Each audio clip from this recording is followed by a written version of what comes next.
Finally got it, I think.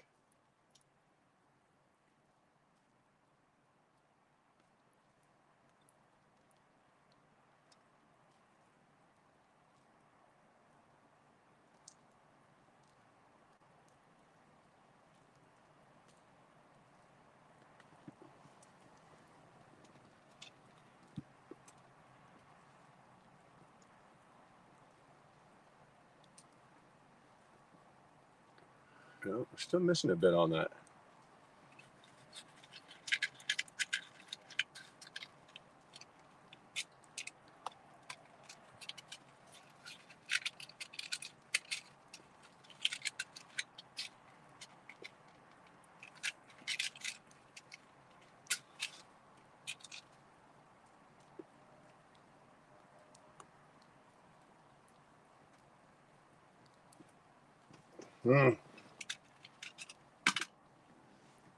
All right, I think we got it there. I learned something very interesting tonight that I was not aware of, that when lighting a cigar, the way I just lit that cigar is incorrect. That is not how you light a cigar. You are supposed to take your cigar and your flame, and you're supposed to hold it for about 20 seconds and just roll the cigar without putting it in your mouth or anything like that. You're supposed to hold it and just roll the cigar in the flame. And then after about 20 seconds, you put it in your mouth and you take your initial puffs on it. And that is how you're supposed to smoke your, or light your cigar and smoke your cigar, because apparently, which I just did it wrong, the first puff of off your cigar, the first pull is supposed to be magical, but you don't really get it, because I just, for what the way he explained it to me, was I just polluted my palate with the flame, the smell of the wood, the flavor, or if you're using a lighter, I just polluted my palate. I did not get the pure flavor of the cigar. I will try that from now on, but this time here, I didn't have 20 seconds to sit here. Besides, when you got matches, I'd be lighting off, 16 matches to do that. So I'm gonna go back to the lighter. Actually, what I'm gonna do is I'm gonna make sure I got a damn lighter in my truck that works, so that I don't have to go through this problem. What the hell, eh?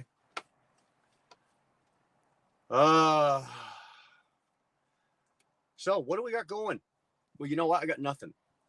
I always say that. I got nothing going on. I'm in King of Prussia, Pennsylvania. I am backed into the door. I have a 5 a.m. appointment tomorrow.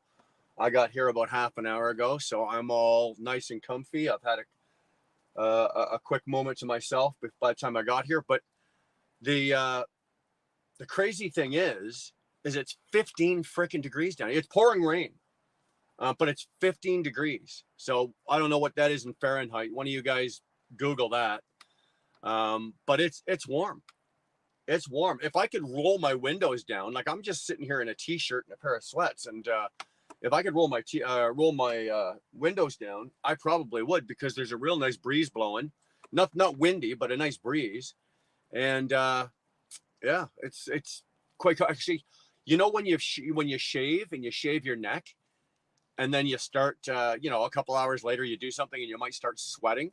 I'm actually sitting here. I'm not like profusely sweating, but it's getting warm, and it's like, ooh, that's getting a little burny. It's getting a little burny. It's getting a little, it's starting to sting a bit. Who'd have thought, eh? What are we in, the 6th of December? And it's 15 degrees down here. So, well, we got a few people here. Let's throw some shout outs. Let's get some names going. The one and only, the first one in usually, Mr. B's and T's. Howdy from North Carolina. How you doing, brother? I'm glad you are here. How's all my frozen friends doing this evening? Well, as you can tell, I'm not frozen. And it's not frozen up at my place either. Dar's not freezing up there. There's no snow on the ground. There's nothing up there. It's quite comfortable, actually. John Nichols, my friend. I haven't heard from you in a while, John. I haven't talked to you in a while. Let's change that, my friend. Let's change that. We need to hook up, and we need to start talking again. John, working on a couple of computers on my break. Well, you poor bastard. Better you than me. Nice. Added revenue never hurts. Yes. Jerome Jones, my man. Dude, again, there's the international man of mystery. I caught you over on Shannon's the other night. Actually, it might have been yesterday. Dude, don't ask me, but I know that I caught you doing your interview, and it kind of got hijacked by the other gentleman, and they were bombing questions at you. But good on you. Good on you, Jerome. I'm glad you're here. Good to see you, man. Goddamn right. It's all good. You're damn right it is. Right now it is. Cigar. Couple of you guys hanging out. Not too bad, eh? Big Houston's in the house. How you doing, bro? Glad you're here. Dark, Brian, give Jerome a wrench. Jerome is not wrenched. My apologies, Jerome. You are now wrenched, my friend. My apologies. Anybody else in here so far with no wrenches? Let's get those out of the way as fast as we can. Nope. Looks like everybody else has a wrench. So, Mrs. Nevada. Hello, Brian, Dara, and Chad. How you doing, Danny? Hope you guys are well. It's funny because you guys drive team, right? I hear, yesterday you were here. And then if you were a single driver, I could probably expect it a mile radius of where you might be here in the next day. But then because you drive team, it's like you'll be in Jersey one day, and by 6 o'clock the next day, you're up in Minneapolis. And it's like, Jesus, age, you never know where the hell you two are going to land.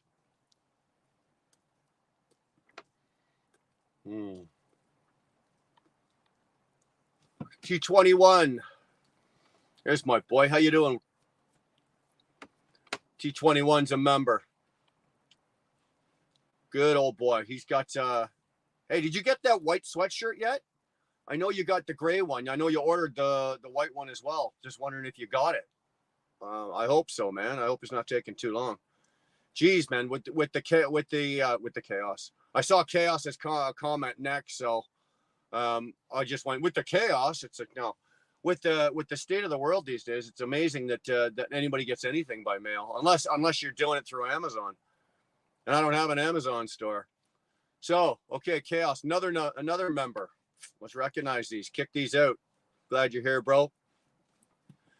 The cat napper's ghost. Dara, I don't smell brownies cooking.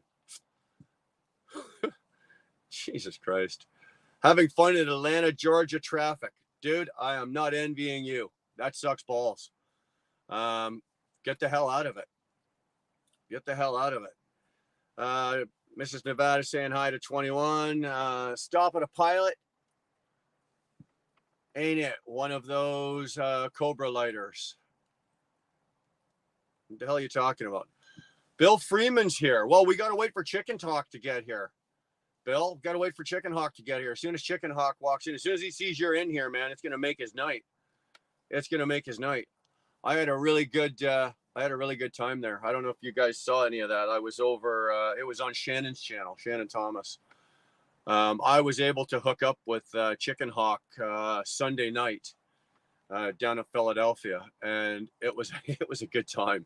I don't mean like we went to the bar and we went out partying, and we just got to hang out. He does deliveries, and he's got 4 deliveries on one street, and the street is not even a mile long, right? So he's got 4 deliveries at 4 different warehouses. So I just jumped in his truck with him and Special K there, and we ran around and did all the deliveries, and it was really cool. And we just did a lot of chatting, a lot of laughing. The guy's right up my alley. Great sense of humor. We had an awesome time. Actually, we had too awesome a time because I wasn't paying attention, and neither was he. And next thing you know, it's 2:30 in the morning, and I got to get up at 5. So it's like, oh, son of a SOB. So yeah, that hurt. I was dragging my ass yesterday. Let me fucking tell you. Still managed to get it done though. I got down, because I slept on the street where Chicken Hawk delivers in Philly, downtown Philly there. So I got up there at 5, delivered my load in Berlin, ran back up into Philly and reloaded, then ran all the way up to Gananoque, Ontario. None of you know where the hell that is, but I would say the nearest city to that would be like Kingston, almost like the area where I live. Got offloaded there, and then was able to run up to Gatineau, Quebec, which is, it would be like a suburb of Ottawa, but it's on the Quebec side. Ran up to Gatineau, got my next load, and made it back down to the load I'm on right now. Made it back down to bloody Mallorytown. So that ran me out 691 miles yesterday. And it's funny, the days where you're dead tired and then you pull something out of you. I went to bed last night. I got into bed. I said goodnight to Dar. I think it was about 9:30, something like that. And I didn't even set an alarm this morning. Didn't even set an alarm because this doesn't deliver till tomorrow morning. So there was no sense in rushing down here just so I could be here at 3 p.m. So I just didn't even set an alarm. I slept. I think I didn't. Well, Dar phoned me because she was so worried. She was so worried about me. She hadn't heard from me in so long, so she called me. It was probably 8:30, something like that. It was a good sleep. I needed it, man. I needed it. 15 degrees means it's fucking cold outside. No, dude, 15 degrees Celsius. 15 degrees Fahrenheit is below zero for you guys, or below freezing for you guys. But I'm not doing the math on this. One of you guys figure this out. 59 is for real. Yeah, 59 is Fahrenheit. So 59, dude, I can walk around at 59 degrees in a t-shirt and a pair of jeans. Like, don't be bitching at me, Mr. Bees, that's cold. If that's cold, dude, come on, go see Mrs. Bees. Take your balls back out of her purse and put them on, because 59 is not freezing. It's not cold. Give Jerome a wrench. Give him a wrench. 62 here tonight, Mr. Bees. Okay, so you're at 62 degrees. Brother, for me, that's shorts and t-shirt weather. Another 10 degrees, man. I'm swimming in my swimming pool. You guys are puss. North Carolina is on the puss scale tonight, guys. Just so you know, Mr. Bees is in North Carolina, so they're on the puss scale. Bill Freeman, Bill, hi Bill. TBT's in the house. There's another fantastic guy. Really, really love this guy. Love his demeanor, love the way he talks, love the way he carries himself. Smart fucker too. He's a smart fucker. For somebody that's only been he's in him and Mrs. TBT are still in their first year of driving. They came out of the corporate world into this world, and fucking there's a guy to watch, man. There's a guy to watch, and I know he's got a channel as well. You guys check out TBT USA's channel. I was gonna say a smart little bastard, but I think he's actually fucking bigger than I am, so I can't be calling him a smart little bastard.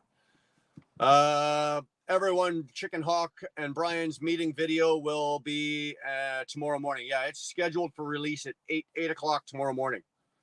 So everybody watch that. I actually recorded some of the hanging out with Chicken Hawk and Special K. So plus we were on Shannon Thomas's live as well. So it was a good time. Hot seats in the house, party. Well, if you want to party, babe, you go right ahead. But I'm sitting in King of Prussia. I don't know how much partying I'm gonna do, but I'll entertain you for a couple of hours. If you got somewhere to go tonight or you're driving, hang out. We can get you there for at least a couple of hours. Hey, Dar Wheel Burners, I'm heading to PA tonight. I'll be in Cootstown. Dude, stop by. I'm in King of Prussia. Come on by, hang out. You can sit right in the seat there. You can take the show. I'll just bugger off, or I'll go grab a nap, actually. We're in New York City. We'll be in Miami, Florida tomorrow. That's some good trucking, brother. That is some good trucking. I watched Chicken Hawk because him and Special K are a team truck as well, and they've got the new 23 T680, which they were gracious enough to let me take a tour of and fiddle and push all the buttons and play with. But they leave Miami on Saturday night. They deliver in Philly and they make one drop in Maryland first, and they deliver in Philly. They start their drops in Philly at 9 o'clock Sunday night. Kick all of the drops off usually by midnight or 1 o'clock, and then they get their reload, and then they sit for 13 hours because they got to wait the 13 hours, not because they want to, but because they have to get their reload, and then they are back down. I got a message from Chicken Hawk this morning. I think it was about 8 o'clock this morning that they just parked in Miami. So I've never run team, like the true team, like Kyle, like you and Danny run, or like Chicken Hawk and Special K run. So I can't really, I can imagine it, or I can do the math in my head on miles and speed and all that kind of shit. But until you see, I was looking at the guy one day, and then like 18 hours later, he's in Miami. It's like, that's impressive when I see guys do that. When I see that, when I was saying earlier, when I see that you and Danny, one day I'm looking at you, or you say, hey, yeah, I'm in New Jersey, and then the next evening you guys are up in Minneapolis. It's like, it's impressive to see how team trucks work and to see how you guys do. So we're in New York City. Oh, by the way, Kyle, loved your video today. Loved that the convention center, going into DC, the convention center. That was actually a really, really good idea. Really good idea. I like the way you did that. And of course, Mikey's song. I don't know, was that the premiere? Like, was that the first time you've used that song? But yeah, love that idea. I've thought of doing that in certain situations. Whenever you get into certain situations, I've thought of doing that as well. But for some reason, it usually occurs to me after I'm either in the situation or I just drove through it. So wheel burner, not yet. Okay, well, it's coming. Hi, Hot Seat says, hi, beautiful Dar. Hey, Hot Seat, right here. Hi, beautiful. Come on. Let's hear it. Hi, beautiful wheel burner. Look at me begging for affection here. How pathetic. TBT, 44 degrees is cold. Yeah, you're a Florida boy too. I can't, a guy just pulled up in front of me. He's got his freaking he's backing up into the spot over there. Sorry, he's got his lights on there. So if you get a little bit of this going on, so.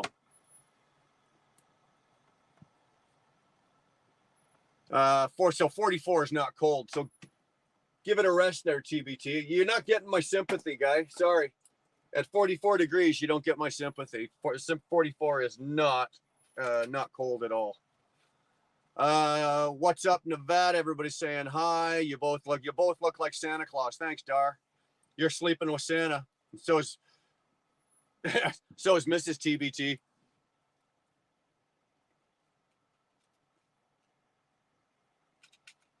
Post trips in the house. How you doing, Spectre? I haven't seen you around in a bit. You haven't popped in. I haven't talked to you. Hope you're doing well, man. Hope you're doing well.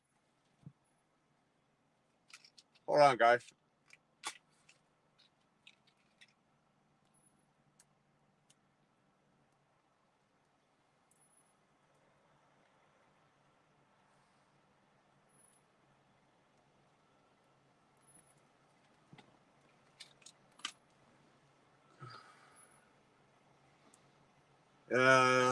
Dar, unfortunately, I still can't see Robin, so apparently Dar wants Robin to stick something in her ass.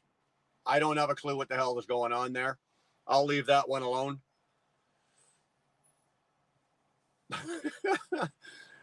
Yeah, it was a test. It's copyright. And I used it to show how to get into difficult areas, help guys out like I did in New York City. I saw the one you did in New York City as well. That's actually a good idea. You know what? Like my reload tomorrow morning, I'm going to empty out here. My reload is going into the Port of Newark. Now, let me tell you something. New York City's good, but if you're going into the Port of Newark, bro, you better have your head screwed on straight and tight going in and out of there. I might steal a page out of your book and do something like that.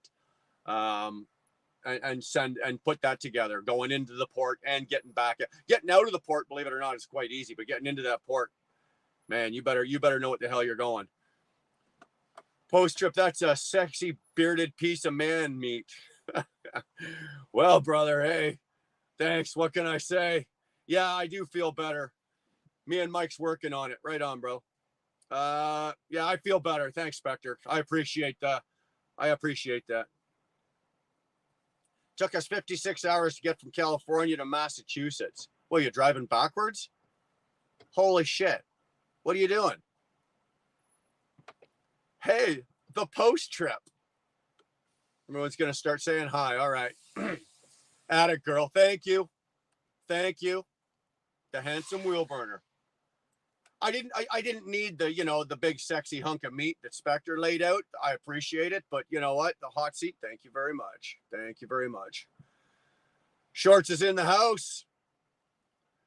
I just actually, funny enough, Shorts, I just watched just before I went on here. I was just scrolling through, looking at shit, and I got the notification on that, the last one you just put up there. I can't remember the something cat or whatever, and the guy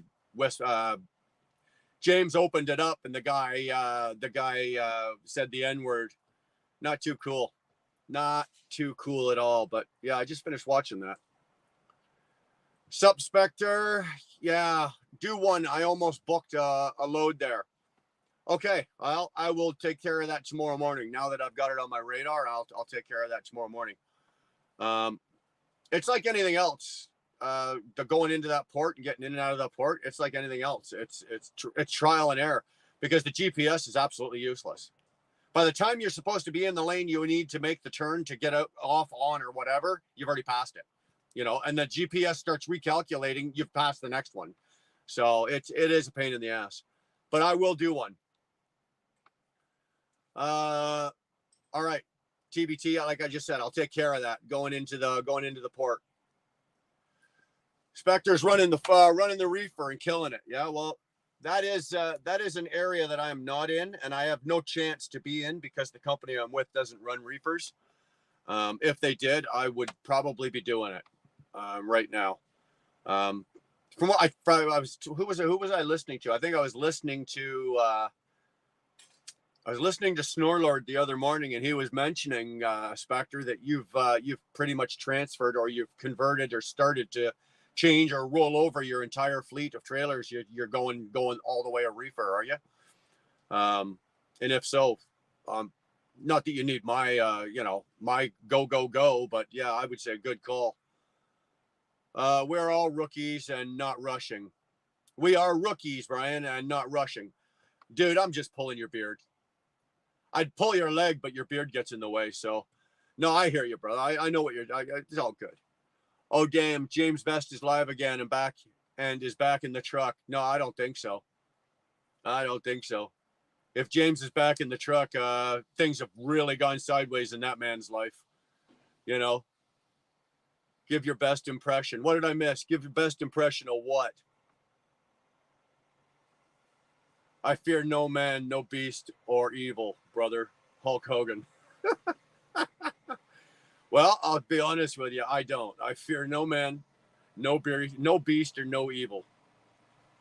Nothing. Nothing. Who was it? Dar, which one of the kids asked me that? I think it was Catherine or Brianna. Said, Dad, what scares you? And the only thing truly in my life that scares me, like I'm not afraid of people or situation, like a situation or driving or working or no man or no.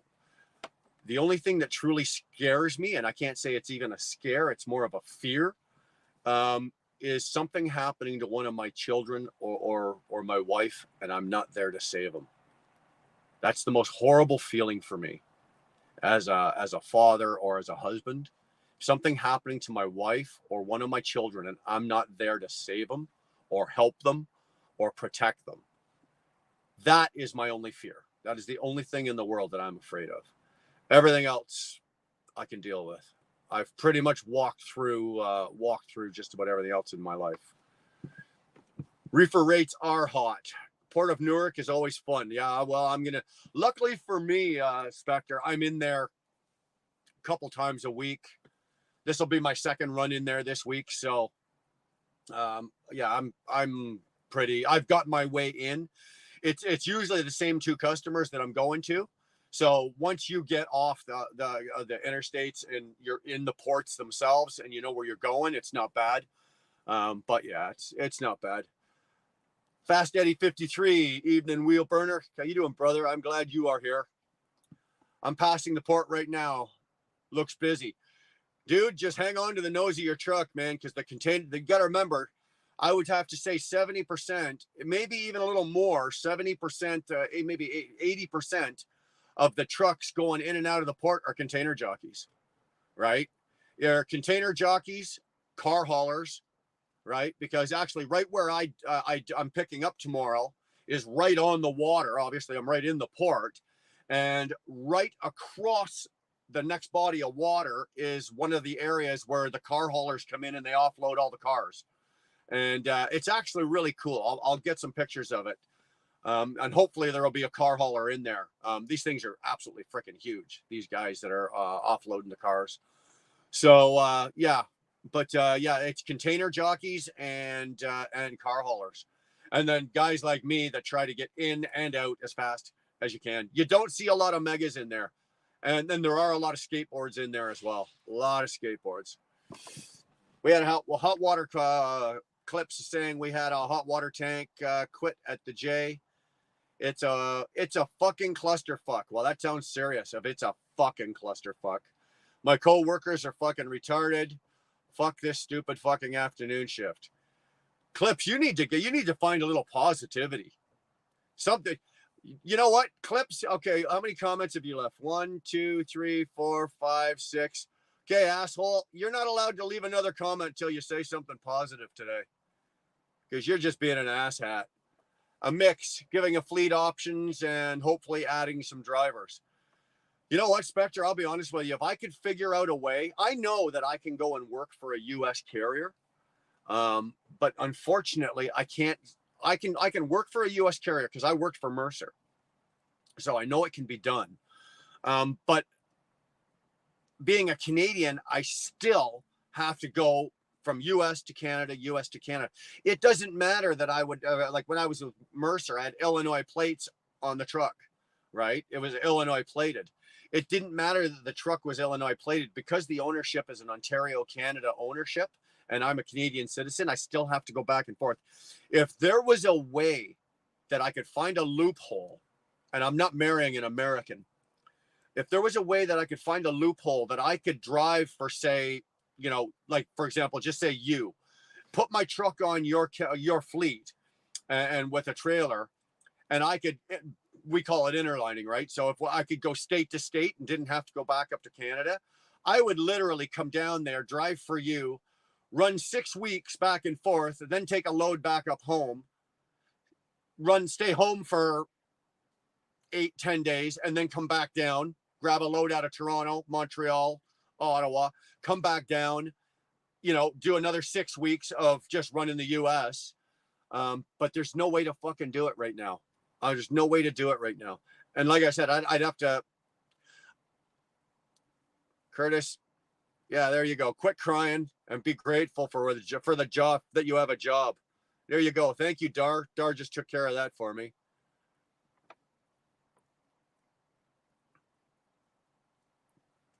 Yeah, actually, you should hear Curtis. Quit your bitching about your coworkers. You should hear the shit they say about you, dude. I bet he runs away screaming like a little girl if some bees was on his ass. You're not talking about me. I'm not afraid of bees, Mr. Bees. I got no problem. When I'm sitting on the back deck and bees come and I've had them land right on my hand. I got no problem picking them up. Nope. I am very conscious, and so are my kids, actually. We don't kill bees at our place. We don't kill bees. We kill wasps, hornets, and that kind of shit, but we don't kill bees and we don't kill spiders. They're very, very, very useful when you live out in the country. Fast Eddie. And most of those container jockeys are handheld by, oh yeah, they're held together by duct tape. Oh, dude, let me tell you.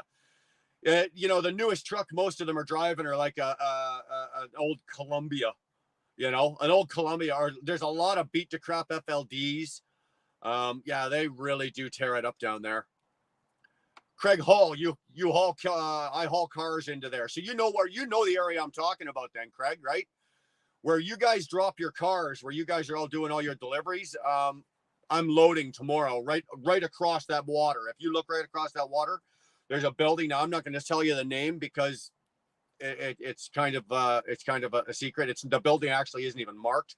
But Craig, I know where you unload. So if you know where those boats are, then if you look across that water, that's where I'll be tomorrow morning. Yeah, quit whining, Clips. Nobody gives a shit. Sorry, Bulldog. I had to boost that up a bit. Nobody cares. Didn't quite have enough. I had to throw the big give a shit in there. I'm positive my coworkers are fucking stupid. Curtis, you're on strike. Somebody time Curtis out for an hour. Havana Holt. Go get it, Havana. We'll smoke one. Everybody saying hi to Havana. Jerome. I'm good in the Northeast. You guys can keep that. I'm good on the Northeast. You guys can keep that. You know what, dude? It's like anything else, Jerome. It really, truly is. The more you do it, you find your way around. You'll learn little tricks. You learn where. It's not in the Northeast. It's not where do you go. It's where not to go. You learn where not to go, because there's more places in the Northeast. Baltimore, Jersey, New York City, Newark, like all of those areas like that, Philly. There's more places not to go than there is to go. So when you learn that, you'll do okay. And the only way to do it, Jerome, is just keep going there, man. Keep doing it. I've been doing it years. Like, see, there's guys like Nevada, who goes into California, goes into Los Angeles. Like, it's been 10 years since I've been in LA. I get into LA and probably be a bloody basket case. Now, I don't mean like I'd be a basket case, but it's been a long time since I've been in there. But there's guys that are in there all the time, and they'd be going, "Oh, come on, Brian, that's no problem. That's easy, blah, blah, blah." I'm a Northeast and a Midwest guy.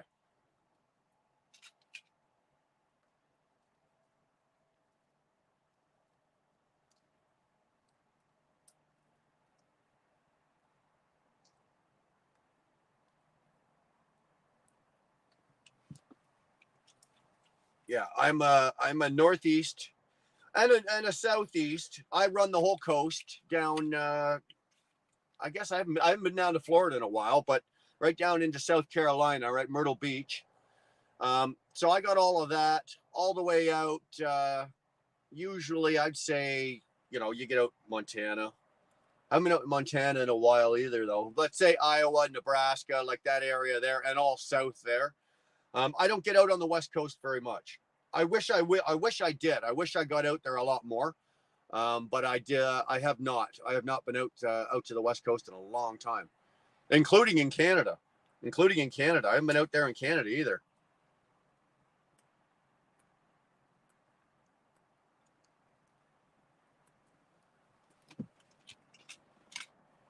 That's a good thing about having a match. You can actually throw it out the window. It's biodegradable.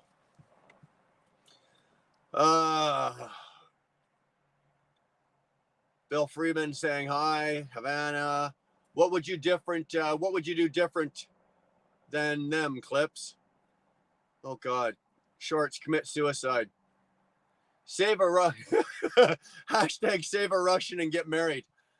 Nevada, if Dar says yeah, I'll polish up on my Russian. If I can figure out a way to do it. If it would get me down there, I would figure out a way to do it. If Dar says yeah, save a Russian and get married. Hope everyone's doing good. Havana, yeah, we're doing all right tonight. I was a basket case yesterday. I was a bag of marbles by the time I finished work. Spectre says we can figure it out. Well, dude, look into it if you can figure it out. Because, brother, I'd like to stay in some warm weather for the winter. Be honest with you. I'm just being a puss. I don't care. I don't care about the weather. I don't care where I go. But yeah, look into it. If you think it can be done, or if you know something I don't know, what the hell? Curtis, just tell your co-workers to work at the Dollar Tree. They'll fit right in. Yeah, but so would Short, so would Curtis. Take the wrench. I'll gladly handle this.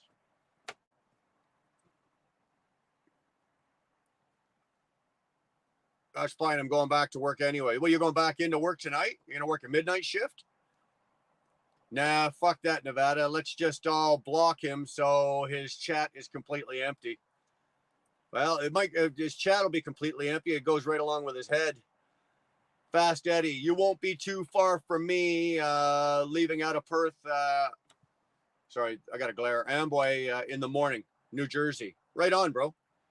Now remember, guys, I put this out there the other day. There's 2 contests going right now for the month of December.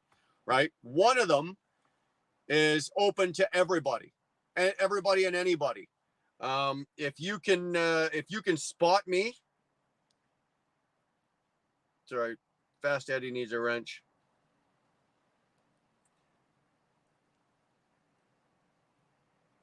I don't know. If you spot me on the road, anywhere on the road, in my truck, out of my truck, in a truck stop, whatever, you get a picture of me anywhere. And this is open to everybody. You don't have to be you don't have to be a member. If you can get that, and email it in to the Wheel Burner Express thing. There is Dar. What is that? Is that a shirt or a hat? I think that's a hat or a shirt. It's fucking one or the other. I don't know. And then we have the one for members only, and it is a big bag of merch for the members. Where is this California? I keep hearing this place, but I can't find it in my atlas. You know what, old school? It would just be as well if it fell off.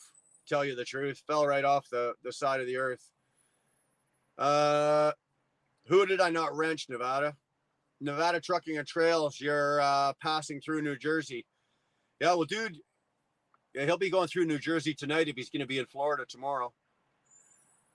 Shorts, Nevada, you're next. Nevada on a mail run, so it's straight through.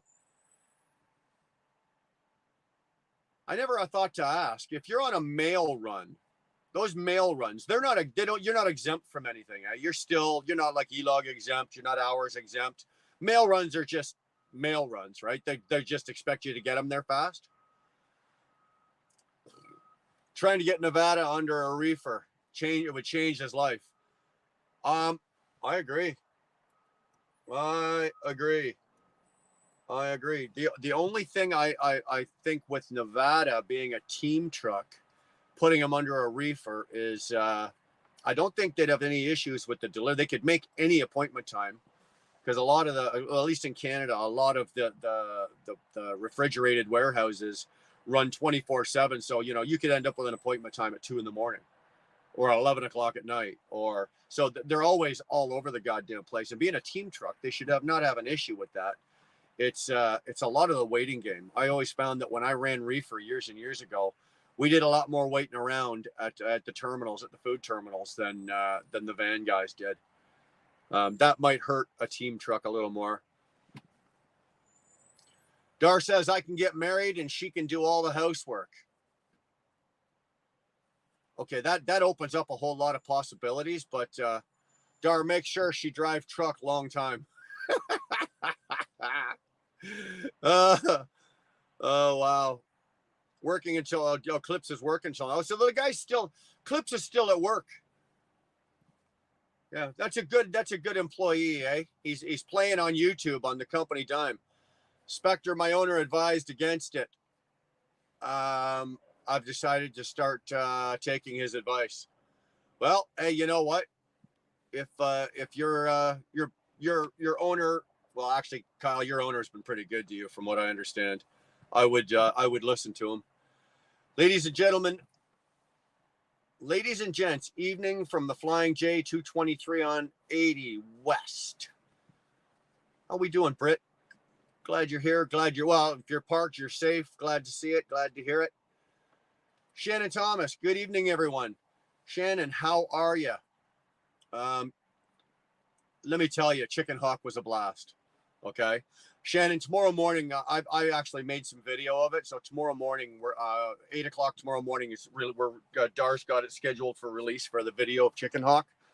So keep an eye out for that. It's actually really cool. And I hate to say this to you, I really do, because it's going to break your heart. You should have stopped in Florida. You should have stopped. Him and Special K are great people. Fantastic people. I had a fantastic time. And it was actually my pleasure to meet them. They'll tell you the other way around that it was awesome to meet me, because of course it is. But it turns out it was great to meet them. They are fantastic people. Everybody's saying hi to the Brit and Miss Thomas. Everybody.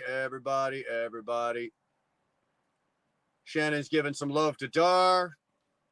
Thank you, sir, for the blue. No problem. Havana, everybody. $2.79 is not $2.79 is not enough for me to time someone out, Clips. Sorry, thanks for the $2.79, but you got to do better than that. I'm not timing out shorts for $2.79. Not happening. Not happening. Bulldog Dark probably knows Clip's schedule better than he does, and reminds him. Well, yeah, actually, she used to. She used to have to drive him to work, eh? So, Shannon Thomas saying hi to Spectre, Nevada, Wheel Burner Express at APL Gmail Hotmail.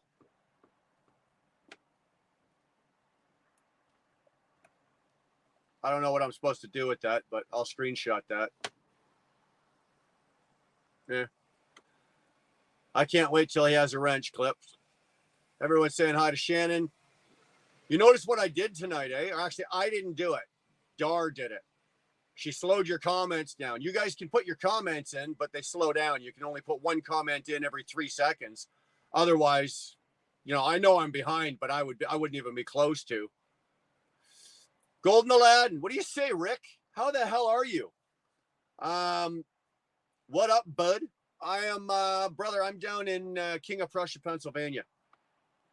Just off the 270, right at the bottom, right where 276, right where the 276 and you come off the 476 onto the 276, you go 7 miles and get off, and I'm like right there. I can stand on the building behind me.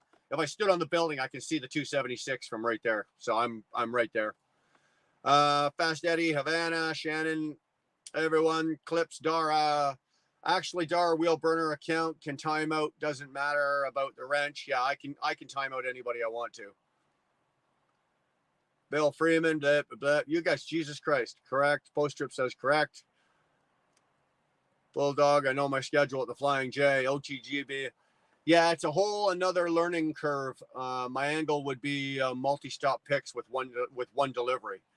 If I was doing reefer, I would probably do one. I think I'd rather do the multi pickups and one stop. Although that's probably harder I would imagine that's harder to coordinate. One delivery, do 4 pickups in one at the same place.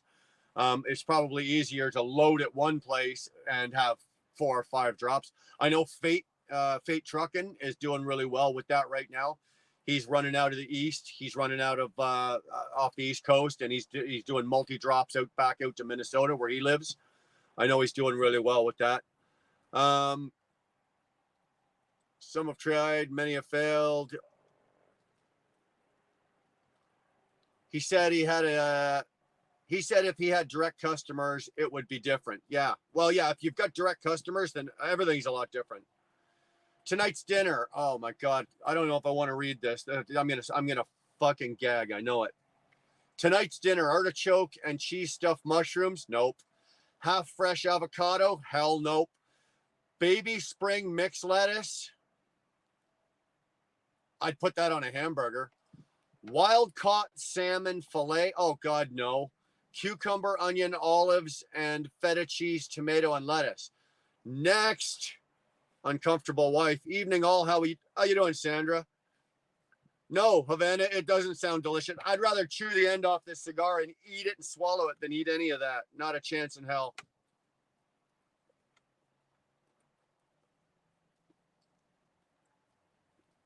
Yeah, Dar, on the other hand, she's a fan. She will eat that. That's not a problem. Shannon, if this is like listening to Robin yesterday, that was almost like bad food porn. Listening to all that. Ugh. Ugh.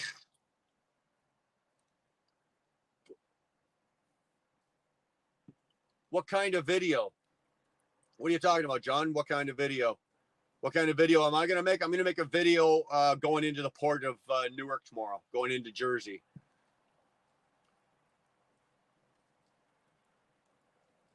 Holy shit. Am I that far behind? Shut up. Don't want to give them cooties. The uncomfortable wife. Came out of Philly this morning. Got a full DOT inspection in PA while hauling hazmat. They let every truck go except me. Still passed. Atta boy. Good for you. Good for you. I'd have found something, though, just to fuck you. I'd have found something. I don't care what Nevada does as long as he doesn't quit.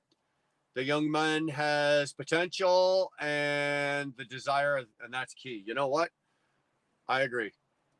Spectre, I agree. I don't want to say that. I don't want to sound like, oh God, I'm boasting Nevada or nothing, but I am one of the guys on the side that is really pulling for him. Like I'm not like saying I'm cheering him on, but I'm pulling for him. I want to see him and Danny succeed at this. And it's really actually really cool that he's open he lays everything out on the table, what he's doing, and you know what he's doing. And when he fails, and he lets you know he fails. He takes some heat for it, but good for him. But I'm one of those guys that, you know, I've been doing this a long time, and I learned from, I was on the phone with Nevada, I think a week and a half ago, and we were talking about IFTA and shit like that. And he was telling me shit that I didn't know. I'm learning from him. And so I'm pulling for him. So there you go. There's your 2 minutes of fucking, there's your 2 minutes of fame there, Kyle. Where are you at tonight? I already answered that. Hey, Susan Barnes, how we doing there? Hey, Mark, how are you? Gotta go. Have some things to sort. Check back later. Well, you know what? Mark will still probably be here. Congratulations, Spectres and Nevada. Danny, I'm good. Well, that's good. Mark, glad you're okay. Hot seat. Nice job, Nevada or Nomadic. Ain't quitting at all. I quit giving a shit. I told you that. I told you that a long time ago. Quit giving a damn. You know what? When you stop worrying about what everybody else is doing and what everybody else is thinking, you'll have a clearer head. You'll be making better decisions. Absolutely. Absolutely. Hey, hot seat. Everybody saying hi. Vlox 18. Hey, man, how the hell are you doing, Nick? Mark has to leave just because I showed up. Well, you might scare Mark away, but you didn't scare us away. Cranky Nick, crikey. You know what? I couldn't go to English and catch that English accent and speak English, even if I tried. I'm a Canadian and I can't speak English. Go figure, eh? Mrs. Nevada says hi to Vlox. My handle is Bananapus. And that's the way it's staying. Dude, I love your handle. I love Bananapus from over across the sea. You are from England. From England.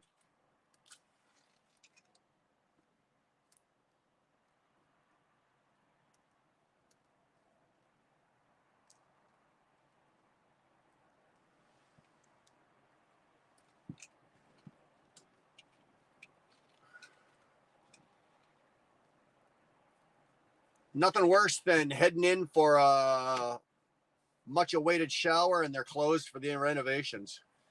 Dude, I've had that. That happened to me at the Loves in Gary. I pulled in and the whole place was not there. There was nothing there. They tore it down. And man, I needed a shower. I had to go over to the Petro, but yeah, that sucks. Evening Vlox, enjoying the better fuel discounts lately. Canuck Dollar. That's awesome. Canuck Dollar Tree, Curtis, we need you. Yeah. Everyone's saying hi to Vlox. It's good to see Nick out and around. Bill Freeman, Vlox, Uncomfortable Wife. Come on, man. I'm doing well. I'm catching up here. Vlox is saying hi to Danny and Shannon and Kyle. John, dinner tonight. Bone-in ribeye and loaded baked potato. There, now you're cooking, buddy. Now you are cooking. We had lasagna, green beans, sourdough bread, and a Mediterranean salad with balsamic dressing. Well, you got me at the lasagna. No green beans. I will have this. I will take the sourdough bread, but the Mediterranean salad. If I substitute the Mediterranean salad for, say, a Caesar, I'll come to your place and eat. Lasagna, I'm good with. I'm a lasagna fiend. Healthy eating in the truck. Yeah, Shannon, I'm busting your chops. I really am, but we're proud of you. You're doing a great job. And, you know, I know that you and Dar kind of get in the chats here and you talk about, because Dar's doing it as well. And it's good that, you know, one of the biggest issues that people have is they go and they do something like keto, or they find another program and they get on it and they don't see the results that they want, or they'll hear of somebody else doing the same thing, getting better results, and then they get frustrated and they quit. I think if you guys have, you know, Shannon has Dar's back, Dar has Shannon's back, you guys back and forth, and, you know, there's other people that are involved in this as well. If you guys can be there with a good support system, you'll be amazed how well you guys will do with this keto thing. You really will. And I really believe that. Nevada, you can get off the channel now. Avocado toast, homie, and latte. No, what'd you do? Just take your balls off and give them to Danny? What the hell is that? No. Yummy Havana. Yeah, Havana's sounded good. I'd have eaten over at Havana's place. Clifton. Yo, bro, how the hell are you? Cliff, I'm doing well tonight.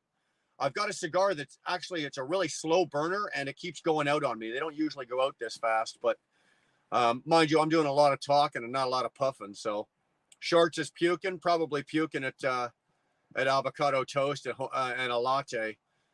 Not a chance in hell. Mrs. Nevada, thank you guys. You are too kind. When it comes to Nevada, I think they're both young and ahead of the game. They are. Both of them are. Don't kid yourself. Everybody watches what's going on Nevada Trucking and Trails on that channel.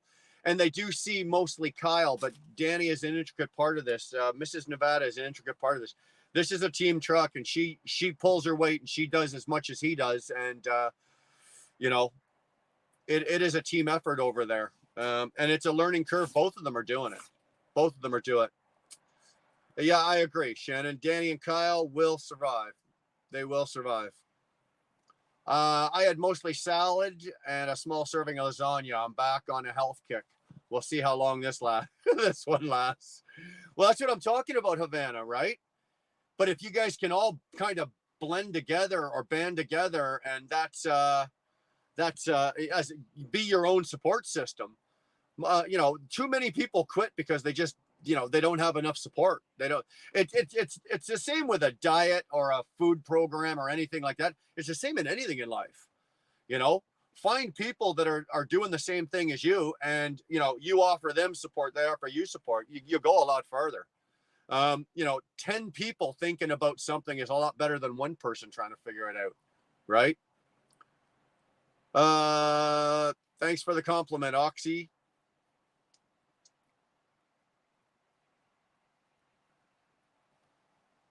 I don't know how to take that. I don't know if Oxy's being serious or if he's actually busting his ass.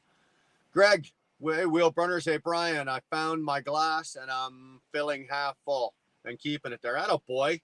That's what we like to hear, Greg. That's what we like to hear.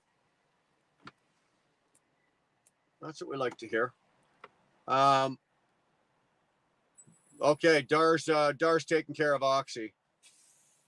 Oh, come on, Dar. Oxy is worth a penny at best. You guys say so. Okay, Robin's probably misbehaving. I can't read him. Dar's rocking it. Dar always rocks it, Shannon. You know that. Robin, I bet if you looked in your studio, you have him blocked. Probably.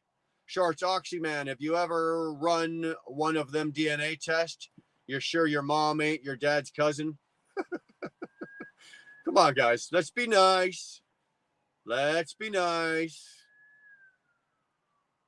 My name is nobody. Evening. How are you? I just threw that on. I'm taking the short forms and success. So I know you're asking. Evening. How am I? Well, you know what? My name is nobody. I'm doing great tonight, man. Clifton's got the thumbs up going. Shannon Thomas. We're gonna live longer too and remember everything. Well, that's what scares me. That's what scares me. Women living longer than men.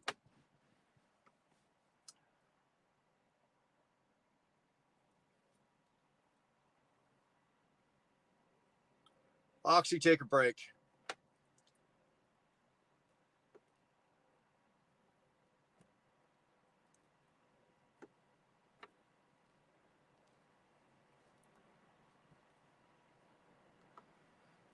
I know, Shannon, I look nothing like a chicken.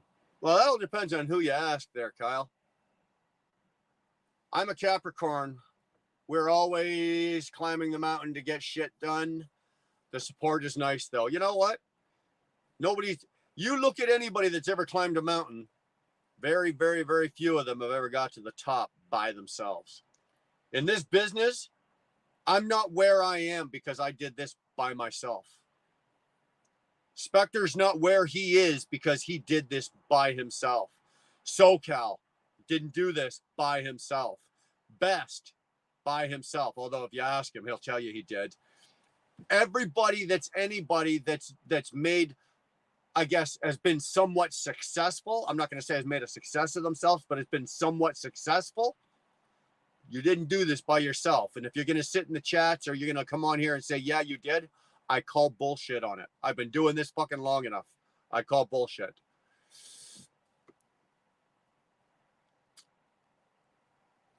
I don't know, but I was able to chat on your channel and you couldn't see me. Banana Puss. Seafood diet here. Yeah, dude. I've been on that diet too. I'm not on a diet. Dara's doing keto, so I'm helping her. I'm not helping her. I'm supporting her. And part of by me supporting her is I'm not sitting around the house pigging out on shitty food. So am I doing keto? No, I'm not doing keto. But by supporting Dar, I've actually knocked off a few of the things and eating habits that I used to have. And has it benefited me? Yes. I've gone from 235 pounds. When I left on Sunday, I was 226, and that's over 2 weeks. So that's 9 pounds. I've lost 9 pounds. I've also changed a couple things in the truck here, eating wise. I'm not eating before I go to bed, right? I'm trying to eat as soon as I can. That way I'm not eating and going to bed on a full stomach. I've just changed a couple, and it's not hard. I haven't done anything fantastic. I haven't done anything astronomical. I've just tweaked a couple of little things. That's all I've done.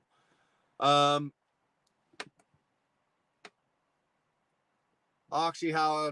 Let's leave Oxy alone here. I think he forfeited his wrench. Dar took his wrench away. Dar, me and you always thinking the same. I don't know, Shannon, if I like the sound, the sound of that. Having one Dar in my life thinking the way she thinks is enough. Having one in my life here and one in my life on YouTube, I don't think I'm ready for that. Sorry. Nobody's success is on their own. It's always a team effort. You know what, John? You're absolutely right. It's absolutely right. Maybe not necessarily a team effort, but I can guarantee you there's always been somebody there that has given you some help. Absolutely. You just love to put up with the smell of fun. No, Greg, you're out of your goddamn mind. So, although she's been very gracious, because she did it the first time, and I just about puked out the back door with the smell of it. She has not done it since. Now she has done it, but she's waited for me to leave. So I'm grateful for that. She has not done any, not fried any sauerkraut. As tough as a trucker, too, they need to have way more healthy options. OTR. Havana, you're right. You're absolutely right. We've Doris, but because of the way she's living and the way she's eating and her lifestyle change, it's rubbing off on me. I'm not doing the same way, but like I said, a lot of my bad habits, eating habits, have now gone on the wayside, right? They've gone off the side, and I'm finding myself eating healthier on the road. Thanks, Shannon. That means a lot. coming from you. That really does. Sorry, I just knocked the thing here. Me and Oxy don't get along, and we don't have to like each other, but be respectful. Keep it in your channel and mind what you're blocked. Well, you know what, Kyle, let's just give. I don't know if he's still in here. I think his wrench has been taken away. I don't know if he's out or in or out, but let's just give him a break, and he can fuck off and go behave himself somewhere else. Only the lonely. Watching salt intake has helped me. I'm not going to say that I've knocked off eating salt. Come on, man. If you've got, corn on the cob, I'm putting butter and salt on it. I'm putting a lot of salt on it. Certain things I have. Crackpot cabbage and a Polish. Bill, you're fired. Banana Puss. It don't matter what I eat. I seem to stick around the 160 pound, guessing overactive thyroid. Dude, I haven't weighed 160 pounds since I was like 15.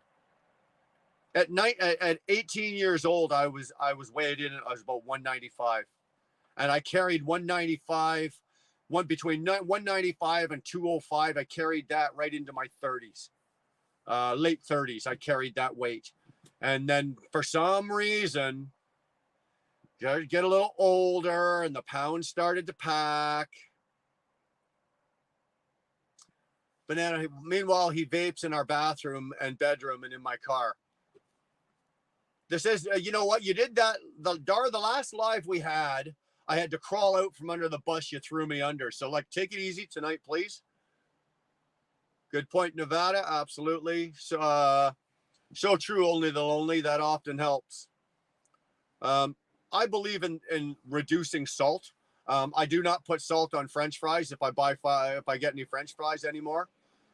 Usually they come with enough. I don't need to add any more, even though I used to love doing that. I don't.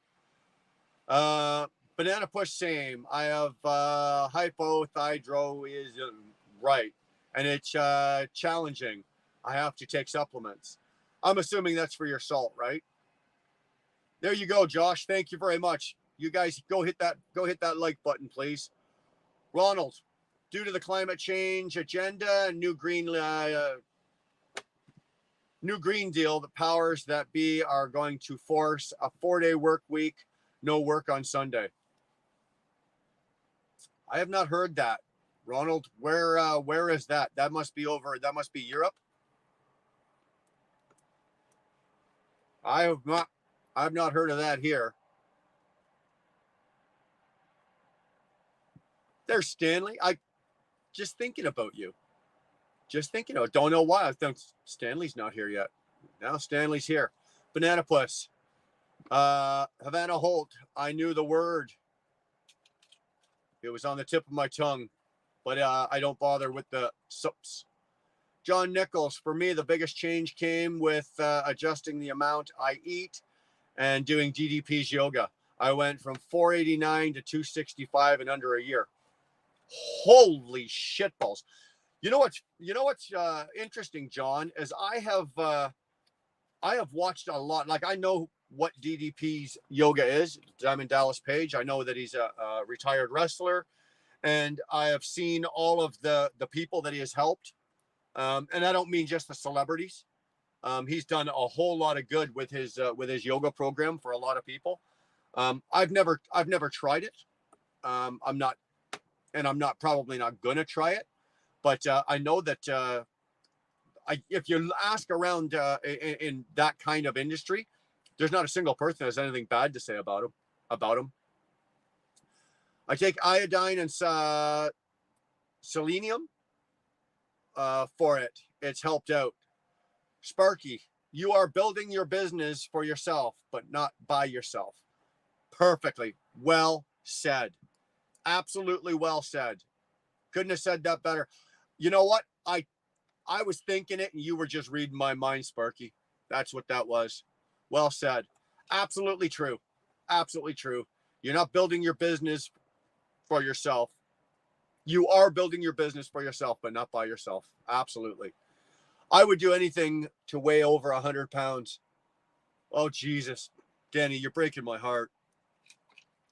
What does Kyle weigh? break the word on that. How much does Kyle weigh? Because I've noticed the you know, he's not the biggest guy, but I've noticed the belly in some of the videos. I'm curious to know if he's holding steady. I was a fat chump when I was a kid on the farm. Then came teen life and tall and skinny. Ha ha ha. How can you be fat working? You'd think it would be opposite, Banana Push. You'd think you'd be, you know, thin and trim and you know, well-toned working on a farm. And then get skinny after you left, or get fat after you left the farm.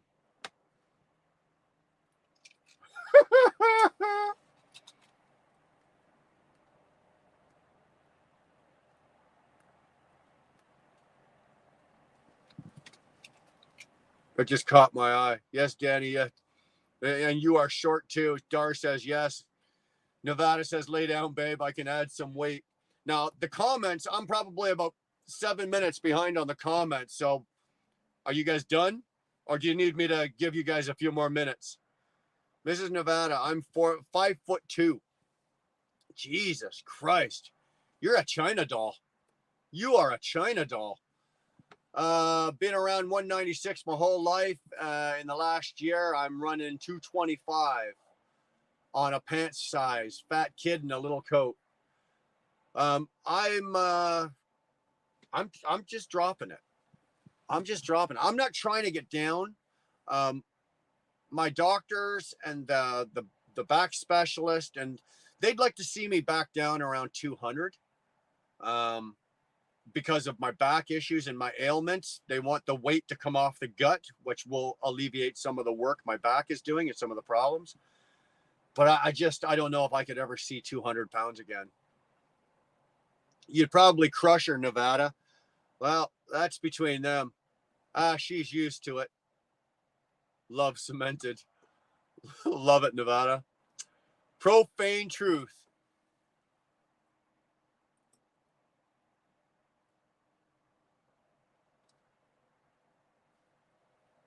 Profane truth.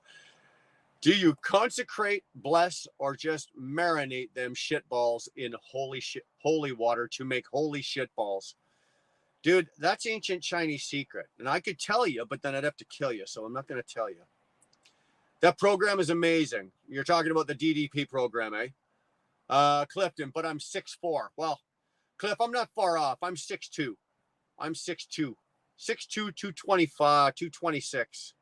I'd like to be 6'2". If I can get it down to about the 210, 215 mark, I would be more comfortable. I think it would do what I need for my back. It would give me the relief that I need. 200, I'm not going to push for 200. If it gets there, then fine. Still about the same pounds as high school, but run back out there in the spring, but not being able to work for 2 weeks helped me out. Help me cut out soda. Yeah. Let me ask you guys something. Do you pound up? Do you bulk up in the winter? Like in the winter months, do you guys tend to put weight on? And then in the summer months, it tends to slim back. Like I did flat bedding for years and years, right? So in the winter time, for some reason, I'd always put pounds on. I'd bulk up. And then in the spring and summer, and it was usually about a 20-pound difference. I'd be up around 250. In the winter, I'd be up around 250, 255. And then in the summertime, I'd be down around 230, 235. Nevada, you're 220 pounds. You're 6 feet tall. You don't look like a 6-footer, dude. Ronald just sent me the video. Okay, I'll look at that in a bit, Ronald. I was a fat kid too. I wasn't, dude. I was a beanpole. At 15 years old, I was over 6 feet tall.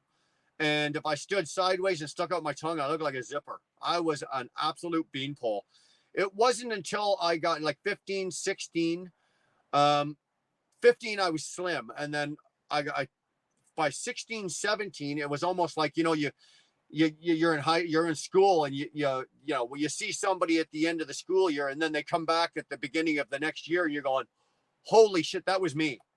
I came back from at age 16 and 17, and for some reason the shoulders just went whoop, and the mass came on, the chest came on, all of that kind of came on, and I just got bigger, and I went from like 15 years old. I was probably 150, 160 pounds, and I came in at six. By the time I was 17, I was in at 185, 190, and by the time I was 18 years old, I was sitting at 200 pounds, and I was and I don't mean to sound like, but I was solid. I was good solid at 18, 19 years old. And then like I said, as I got older, it kind of ran away. I was skinny when I was younger, so this is great. I'm also a gym rat, so I consider it gains. It's called baby weight. I was a bit of a chunk too when I hit puberty and was really skinny until I had kids. I had sympathy weight when kids were being when wives were carrying kids around. The bigger they got, the bigger I got.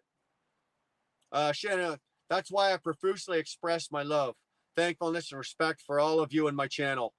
You all have been such great support and have been great to learn. A great team to have along my journey. You know what, Shannon? It's great being on your journey. I'm enjoying being on your journey, and you offer as much support and as much encouragement to all of us as we do to you. So keep it up. Love running down the. I'd love to run down the road with you sometime.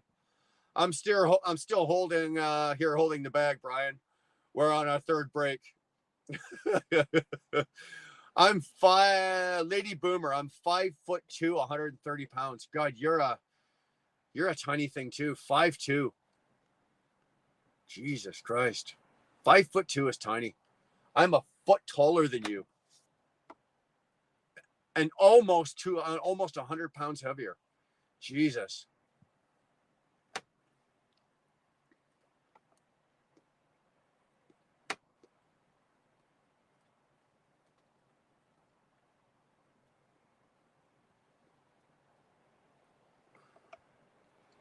Did Chicken Hawk find his way in? I see some people saying hi to him. Yo, I'm here. Okay, you can leave now, Mike. You're done. Chicken Hawk, everyone's saying hi to Chicken Hawk. You see, if you were here earlier, Chicken Hawk, I was saying some nice things about you, but I'm not saying nothing now that you're here. Chicken Hawk, no, I keep gaining weight. Something has to change. Yeah, well, you're going to need a bigger plane soon, dude. The truck can handle it, but pretty soon you're going to need a bigger plane if you get any. I'm just teasing you. You're not that big. You're not that big. Banana Puss, the uncomfortable wife. I'm not sure. I see those kids that I grew up with, fat or skinny. They're still the same. I don't. Post trip, Spectre 6'5", 260. You hear that, ladies? 6'5", 260. Don't imagine you're walking around with a big beer belly either, Spectre. Chicken Hawk, hi, Bill. Chicken Hawk Bill got in here earlier, and we're saying we're waiting for Chicken Hawk to get here. And I said, Chicken Hawk's going to be absolutely thrilled that you're here. Absolutely thrilled that you're here. So there you go. Glad you're here. Chicken Hawk and Bill, you guys want a minute? You guys can hang out and do whatever.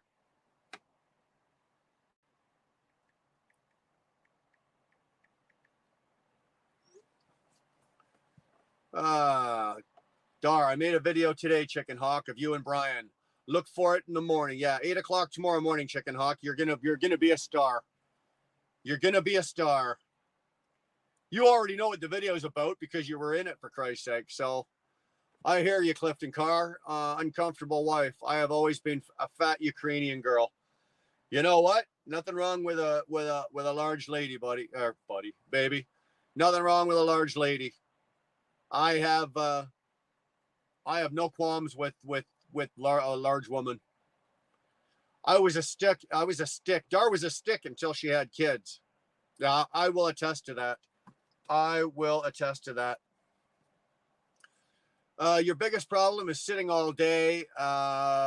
Make a Flintstone truck. You lose the pounds when you Yeah, okay. I'm going to cut a hole in the floor and start doing the pedaling with the feet. I always thought it was called puppy fat. Well, I don't know what you call it. I call it fat as fuck is what I call it.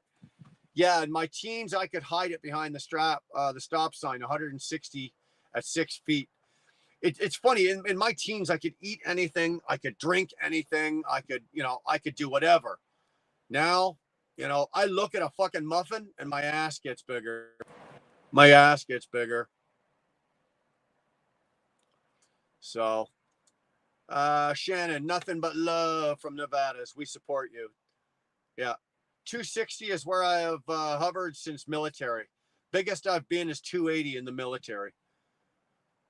Biggest I've been, now, mind you, Spectre, I didn't look, I wasn't like, I was 265 at my biggest, but I wasn't, a healthy 265, say where you would be at 260, you're healthy looking at 260.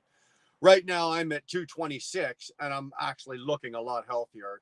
You can actually see some definition on me if I take my shirt off. No, ladies, I'm not taking my shirt off. Don't ask. It's not happening. But you can start to see some definition in the stomach. And I'm actually, I stopped at the J and Gibson, had a shower tonight and looked. I actually took a moment.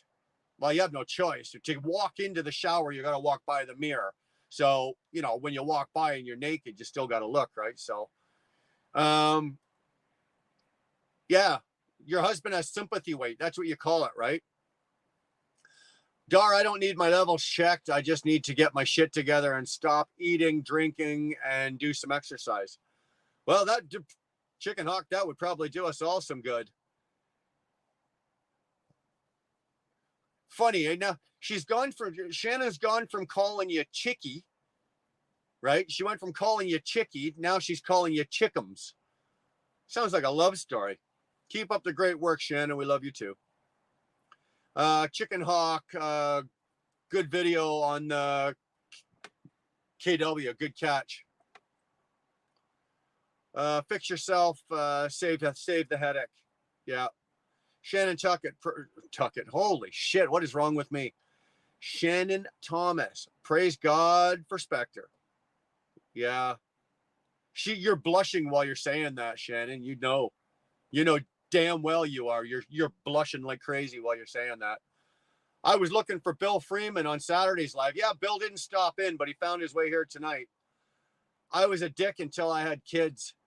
They tell me I'm still a dick. Yeah, you are. You are. I figured that out fucking 90 seconds after I met you. But you know what? It takes one to know one, buddy. And I'm proud to say that I met you, shook your hand, and hung out with you. There, Dar's throwing the link up there, guys. Anybody wants to, we'll open this up. Anybody wants to pop in and just say hello. I know I say this all the time, but we're not going to go long tonight. We're not going to do nothing, but we got an hour and a bit in here. Let's throw the link up. Anybody wants to say anything? Are you saying you have a fat ass? I'm not saying I have a fat ass. But as a truck driver that spends, probably 15 to 16 hours a day sitting on it, it could probably be a little smaller. It could probably be a little smaller there, Edgewood. I got you, Bill Freeman. I hope all is good with you. You know what, Chicken Hawk? Bill is waiting for the link to go up. Or Chicken Hawk wants the link to go up so Bill can come in just so he can see your cat.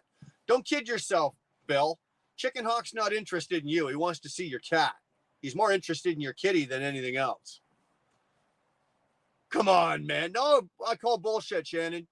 You blushed when you said that. You know damn well.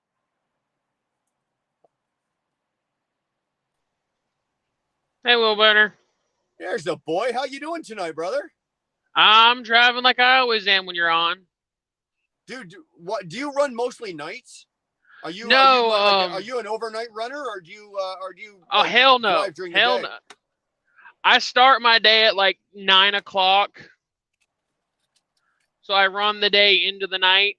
But yeah, hell no. I couldn't drive nights if I wanted to. Oh. No, I'd rather be stopped, but so that I can stay about where my time is, where I got the window I have. I've got to burn those miles. But I was I gonna say, I found found like, I found when I was younger, I had no trouble with running the overnights. You know, I could sleep, I could sleep during the day. I could run all night, or if it got mixed up, I could run. Nowadays, I try my best not to run. And one of the main reasons is my eyes. As my I eyes feel have you. gotten older, it's getting harder for me to run at night. Even I with wear even with glasses. glasses and I wear glasses, and when I first started doing my OTR training, that first 3 weeks of driving, and we'd go into the night. I couldn't drive probably anything past full dark for the good bit, just because everything was so bright. My eyes weren't used to staying focused, staying busy, driving, yeah. and kind of getting used to that starburst headlight. Well, when they came out with the new LEDs, that was bad enough. But now they've got the HIDs, and you've seen them around. Like they're on all Yeah, they're on the BMWs and the Mercedes, those blue ones. And now I think you can get them for Freightliners. Fuck me, well, I can't take those. The HID headlights, especially like for example tonight, it's raining, so now yeah, you've got the glare on the rain on the windshield. yep. My eyes just don't do as well as they used to. They just don't. Oh, I can go all day long. I would prefer to get up at like 4 a.m. and run a couple of hours in the morning in the dark, and then get all right. my work done during the day and try to get it shut down, 4, 5, 6 o'clock at night. What I hate is these guys that think they need those 3 or 4 LED pod lights mounted down just below their radio or their grill, Yeah, yeah. and they run them full blast even when traffic's ahead of them. I'm like, dude, flick them off. Those things are Yeah. got to be wired to a toggle switch. Yeah. When there's people around you, you don't have to see as far. You just have to be able to see what's right in front of you. Well, bro, I came down tonight, and actually I did a little recording tonight. I was coming down the 476, right? I came off the 81, got on the 476 in PA, and it's a lot of hills, and it was raining, and it was foggy, and it was miserable, and there was fog. Guys had their fog lights and this and that, but it's not necessary if you've got a light bar on the front of your truck that you need for you to turn that on. Right. Well, the biggest LED light bars, that's not necessary. You do not need that unless you're running. The only reason that those are actually designed, those big spots, those are designed for the guys that are up in the back country, backwoods, like those big moose lights. That's what those are designed. They're not designed to be running up the highways. There's a reason they're marketed to off-road vehicles. Exactly. Thank you. That's what I was trying to get to, right? They're marketed for off-road vehicles.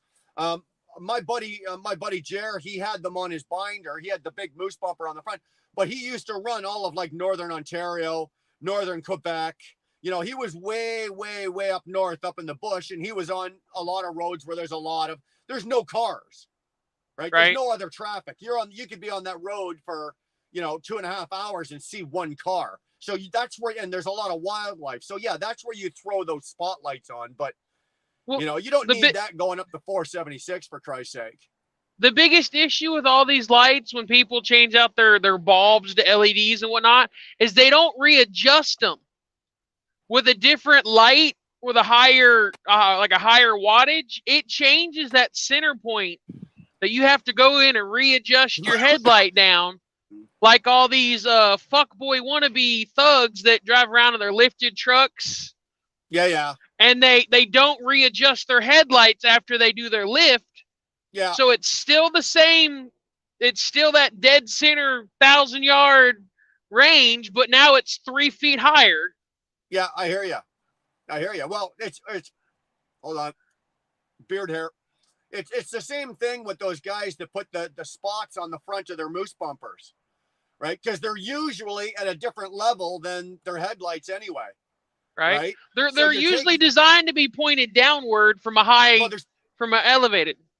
They're supposed to be, but it doesn't work out that way. Right. Robin, I've seen you bounce in and out 3 times now. Do you have a signal? Like, are you at the Legion or something and you've got a signal? Or are you at home? We're going to give Robin a shot here, but are you at the Legion or something and you've got a signal? Or are you at home? I'm at home. We're going to give Robin a shot here, but are you at the Legion? Somebody's got it. We got an echo here. We're in the bathroom. I'm at home. We're going to give Robin a shot here, but are you at the Someone's got to mute. We're in the bathroom. Sorry. There you go. Yeah, I'm at home. I wouldn't say anything, but I have a Oh, headset fuck. on and it's right there in my And ear. I don't have my volume on. Oh yeah, I do. I just can't hear you guys. So You can't hear Oh, us? why can I not hear you guys? Oh, because I we're not know. talking. Are we talking? Can you hear us? Can I'll you hear go us? this way. So that- 1, Hi, 2, it's 1, Guy. 2. Glad you're here, brother. But I was gonna say until Robin can And hear, I was gonna someone tell you, turned Will my mic Garner, that off. I got those stickers on, and you're right, they fit perfectly on those little fairings. When I first Oh, got them, I everyone. thought they were bigger. No, but I they're not that big, eh? They're the perfect size. Yeah. Well, You the like it? sheet's like a 4x8, and I thought it was the whole thing. I didn't realize it was cut out. No, yeah. It's actually really cool. I've got them on Yeah. mine as well. I've got them on mine. I'm like, actually, hell, I you gave- could reorientate those and get 2 of them out of 1 sheet. Well, I don't care. You know what? I don't care. The good But thing yeah. is, Chaos, you can take those off, eh? I can't fucking move. I realized that once I started can't peeling fucking them move. off the Am I paper. stuck here? I was Yeah, like, you can- this is a vinyl. This isn't a I can't sticker hear vinyl. anybody. Yeah. Like, this is exactly. that good shit. It's the good vinyl. So you can actually peel it off, wash another spot, and just lay it back out, flatten it out, and it'll stay again. They're reusable. You can move it all I'll over your spit truck back. if you I want see to. you coming. Well, that's what I meant by it's a vinyl. It's the good vinyl. Real Yeah. vinyl is meant to be reused Nothing until it but gets the best. deteriorated. Nothing but the best for you, buddy. Nothing but the best for you. I stuck it on about a week ago. I was trying to tell you about it the other day when you were on, but my voice to text makes everything all jarbled. Ah, well. It's good you let. I gave one to Chicken Hawk too. I expect him to slap it on his brand new. Well, I got one on T680. both sides. I got one on both sides on the back. I'm gonna have to see how well they hand up to the Blue Beacon probably Friday when I get the truck sprayed down. Bro, I've got them on this one, and I've gone through. I've had 2 truck washes with them on. They stayed on. Okay, So all right, that's cool. It was one of those things where like, hey, like you never know if they're not. Oh, Chaos is in a tunnel. While he's working that out, let's say Randy Spears is in. How you doing, Randy? Haven't seen you around in a bit. Well, I know where you are, and I've seen you elsewhere, but I haven't seen you in here. Glad you are here. IH, glad you're here, brother. IH is our technical wizard. IH is our technical wizard. Anybody's got he's our tech. Anybody's got problems with their truck, like me, IH is our guy. Everybody's saying hi to Randy.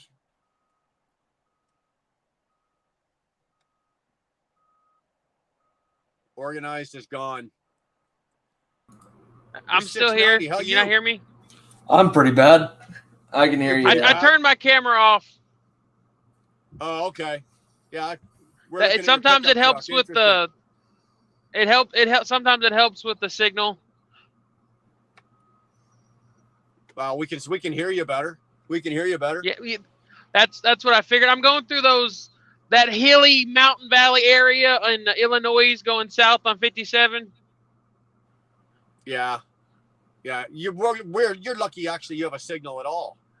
Right? At least to Yeah. do this. To watch, it's all right. But when it gets into StreamYard, it gets a little more demanding. Yeah. So 690, what's so bad? Remember, keep your glass half full. What's going on? I've been off work for 2 weeks because my job doesn't have any runs for me to do right now. No shit. Yeah. Is this the FedEx guy? Nope. No. Okay. No. Yeah, 690, you're out in where are you? You're out in BC, right? I'm out in the Kootenays, yeah. Yeah. that's a fairly new job, and you're a fairly new driver. What's going on? No Uh, work, like just a shortage of work. It's a couple of different reasons, but they're basically putting me on medical leave because of some other things that are happening, and they don't have any work for me to go back to. So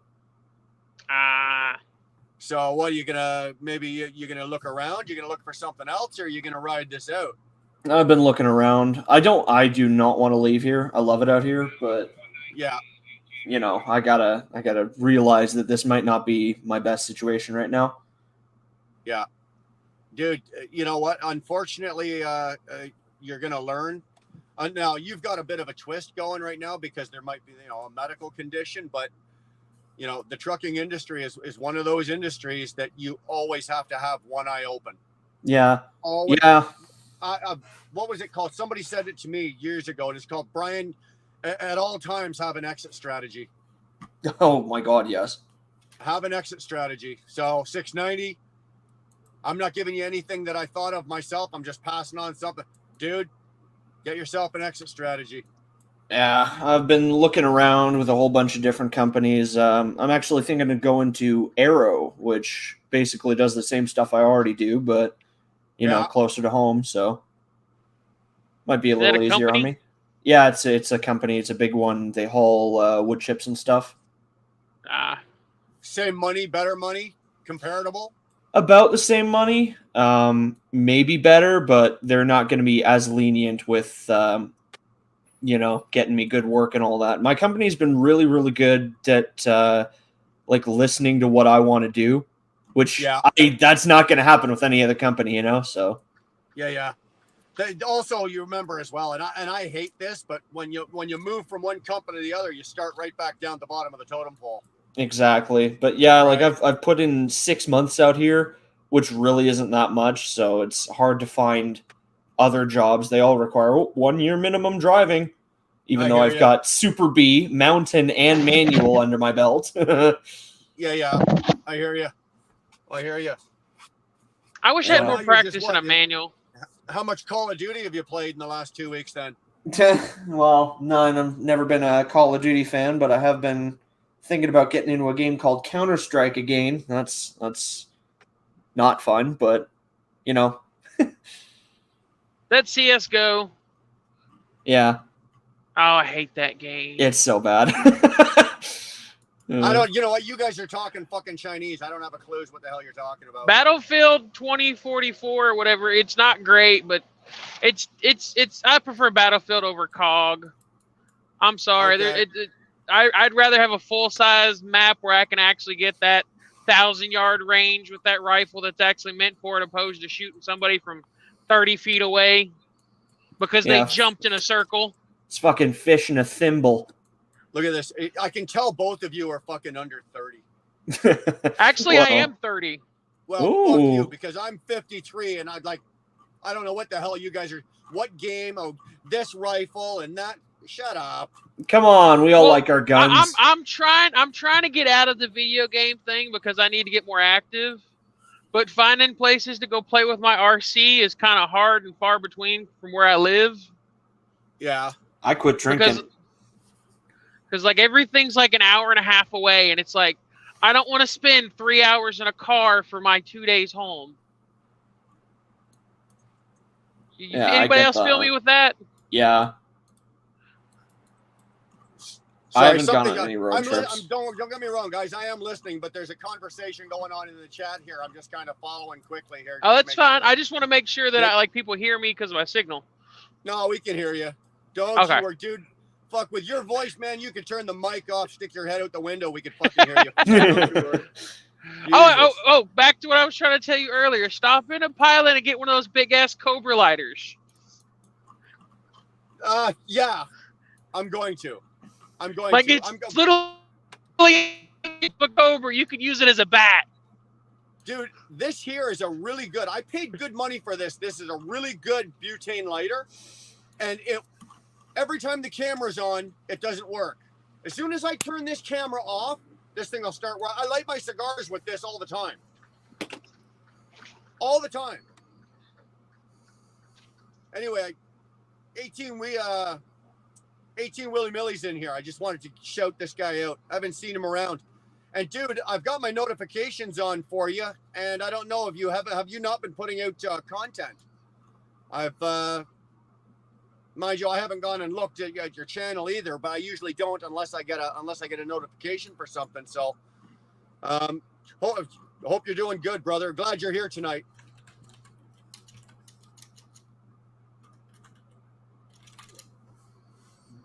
Excuse me. 18 Will, been having a streak of blessings. That's what I want to hear, man. That's what I want to hear. You still loving your job, Banana Puss? Sorry, I'm just gonna burn through these comments because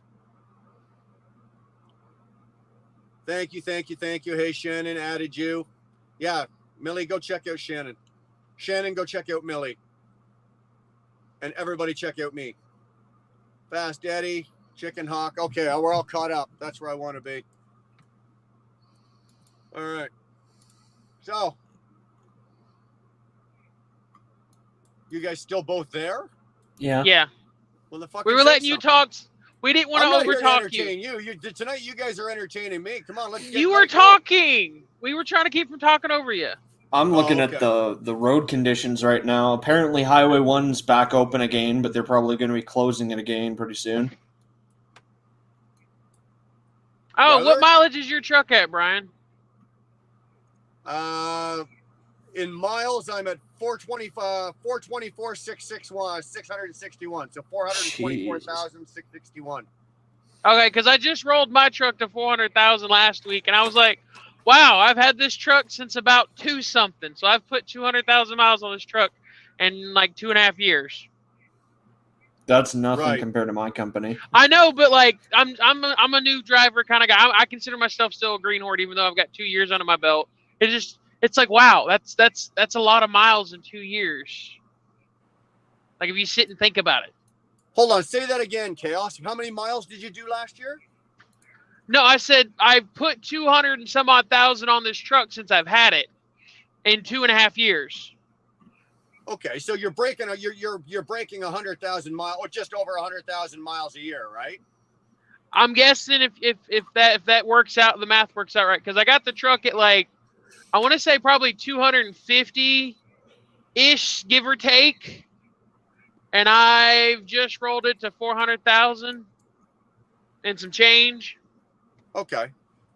And I was just Okay. like, wow, just not me sitting back and thinking about it, because like I've been averaging like 2,400 miles a week for probably last 2 years. And I was Right. just like, now that I sit back and think about it, that adds up. It does.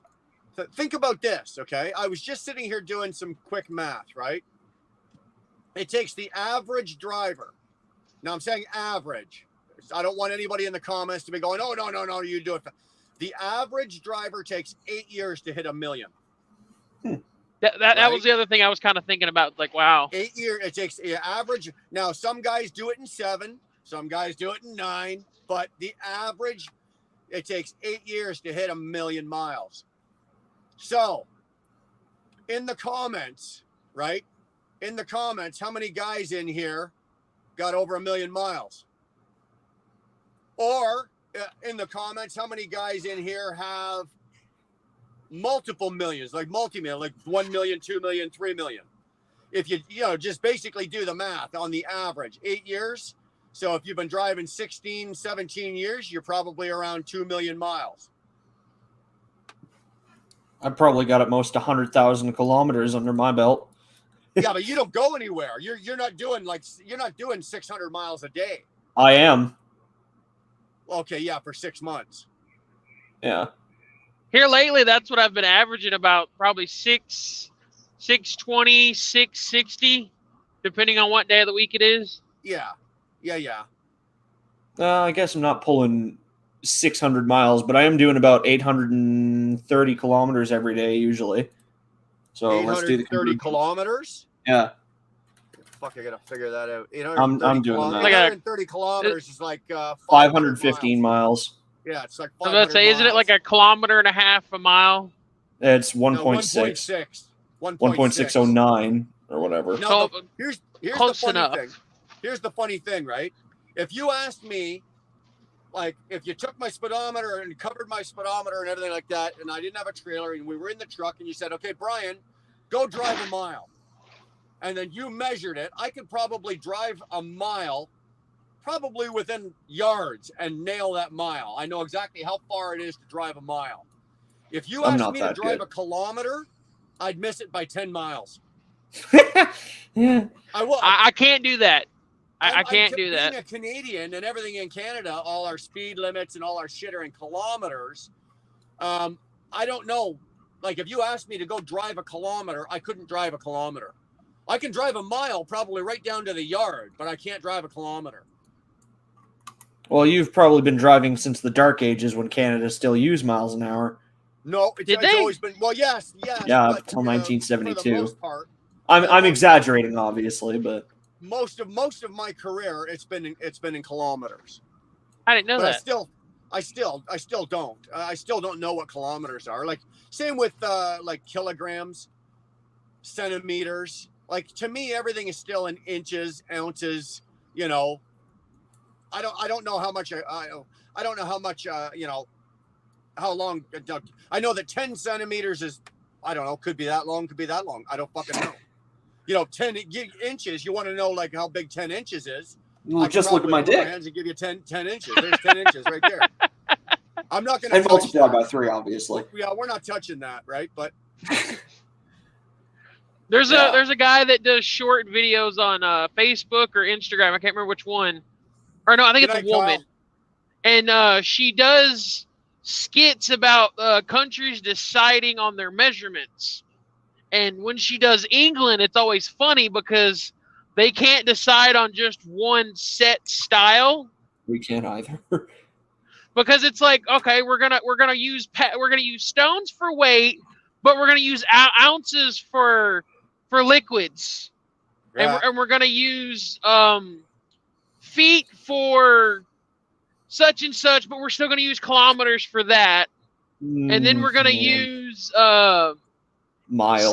we're gonna use tons. metric for anything that doesn't involve machinery or something Yeah. like that. It's just it's like somebody just took and rolled a dice to decide what measurements were going to be used how. Well, if you look over in England, right, they use kilos and everything like that, but they have measurements of stone. I know right? that's what I'm getting at. That's their weight. Yes, Stuart said something the other day. He was talking to Britt. Britt asked Stuart how much he weighed, and fucking Stuart went 3 stone. That's I'm like, pardon me? that's pretty light. Well, I thought a stone was like 14 pounds. dude, who cares? I don't know. You I can know, tell but me I'm it's just 50 saying. You could tell me a stone is 50 pounds. I don't know. Well, I don't well, have why a clue that- how much. And they measure height. In centimeters. Well, then in hands, you're 17 hands high. Like what the Are you a fuck is fucking that? horse? Are you Yeah, a horse? exactly. Am I on drugs? I don't have a clue. Well, the reason it's funny with the stones is because I can't remember if it's England or like Australia, like for like toddlers and stuff. There's a joke that because their weights are in stones and you don't, because the stone weighs so much, you're not anything until you weigh that one stone.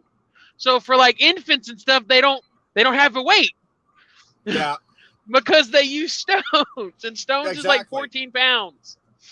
I So like- that's I like why what- it was I funny. I like what Mary just said. That's actually a joke, Mary. Why are women so bad at math? Because all their lives they've been told that's 6 inches. Yeah. I like when people say Z instead of Z. Well, I think. Oh, I hate that. I'm I gonna say hate- Zed Z because I'm Z a is a Rush fan. word. Z is Why, a word, why not a Zed? letter. YYZ's an airport and a song. Yes. Why Z was is a word, not a letter. Funny enough, I use Z. XYZ.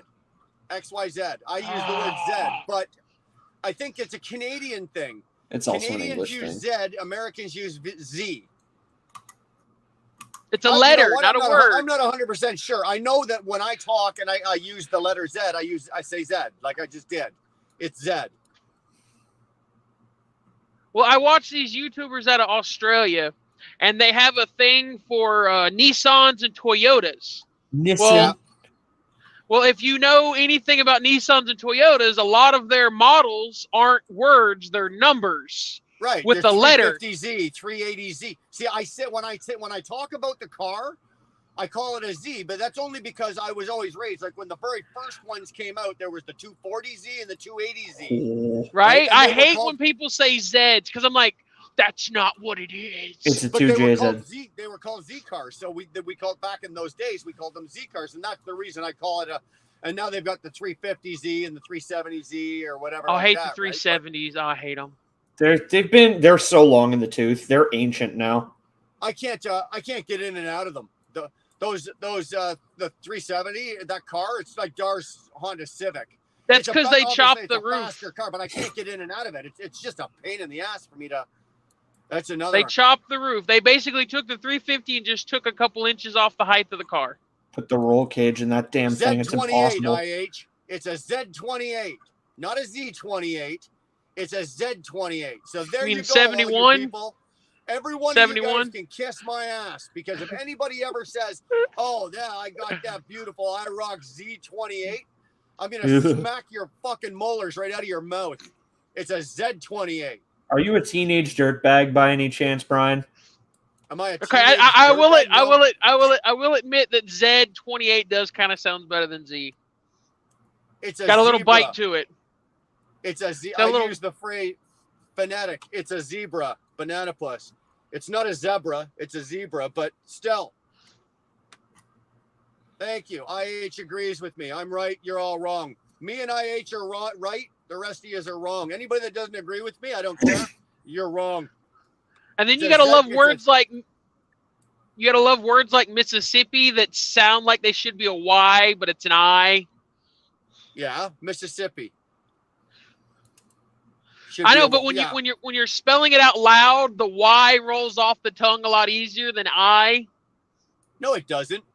It's When you easier spell to it fast- Mississippi. It's easier to spell Mississippi with an I than it is with a Y. Think about it. MISSISSIPPI.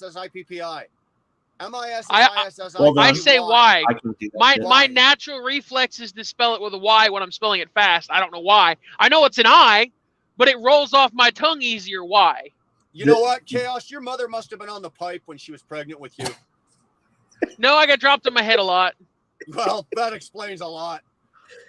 Speaking of getting hit in the head, Fuck, I watch- That's a hell of a segue. But I watch another trucker chick that is out of Chicago. It's Jana Kindred. I've been trying to get her to pop in on James's or your podcast because she's a new trucker. I think she's been trucking for less than like a year, and she makes little short videos. But I'm like, she would be awesome to jump in on these because she used to be a fitness instructor, and I think she's got some dietitian experience. So I was like, that would have been great for the weight loss challenge. She could have just kind of gave us all some insights. And okay, hold she on, did hold a on, video. hold on. What's her name? Jana, Janna Kindred. I believe that's her YouTube name, but that is her name. Kendrick?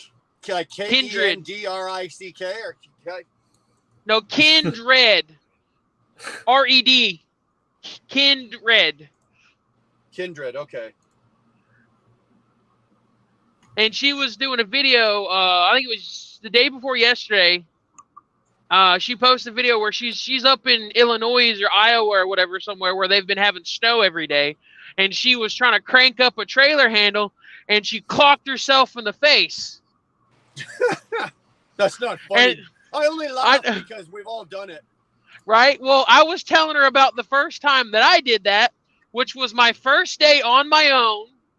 I had to go pick up a trailer of paper out of Calhoun, Tennessee, over at the paper mill. Well, whoever dropped the trailer had dropped it and then pushed it, so the landing gear was bound. Oh. Even in low gear, like it was a fight. Well, it did that rubber band thing that you can do sometimes with the gears, and it clocked me in the center of my skull, and I still have an indentation from where that happened 2.5 years ago. Well, Oh, God. I took one Sunday when I hooked my trailer on Sunday. Wasn't paying attention. right? And I was in low gear, right? The trailer was too high, and I couldn't get the gear up, but it was too heavy, and I could. So anyway, I'm cranking. I wasn't paying attention.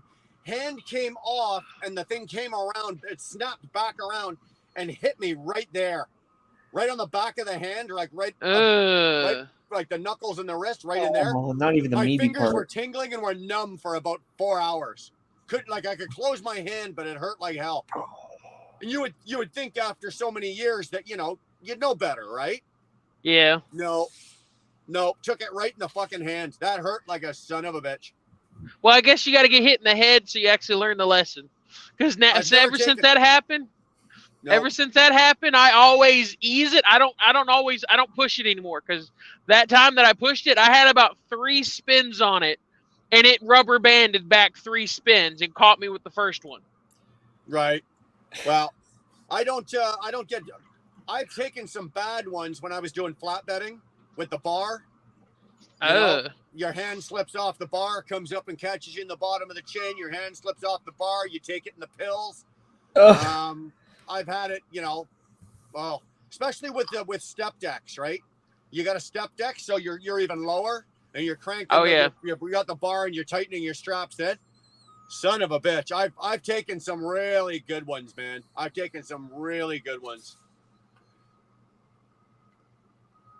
But yeah, it made me think of her since we were talking about trailers and whatnot, and I've been trying to get her to hop it over here just because she talks about things and having questions, and like her dad used to truck or still trucks, I can't remember.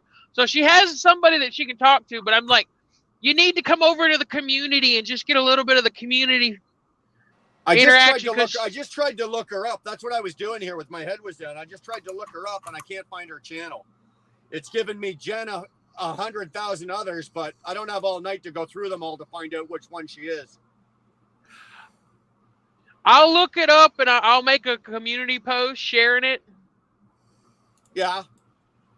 And because I have her notified and everything, just because I found her from like everything. It was New Year's last year when James and Josh were having a big powwow, and she knows Josh.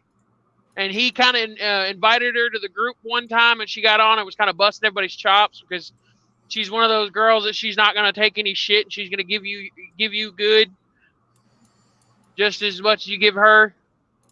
Okay, hold on. I think IH guy just put her link in the comments. She shaved her head bald, so that should help you find her.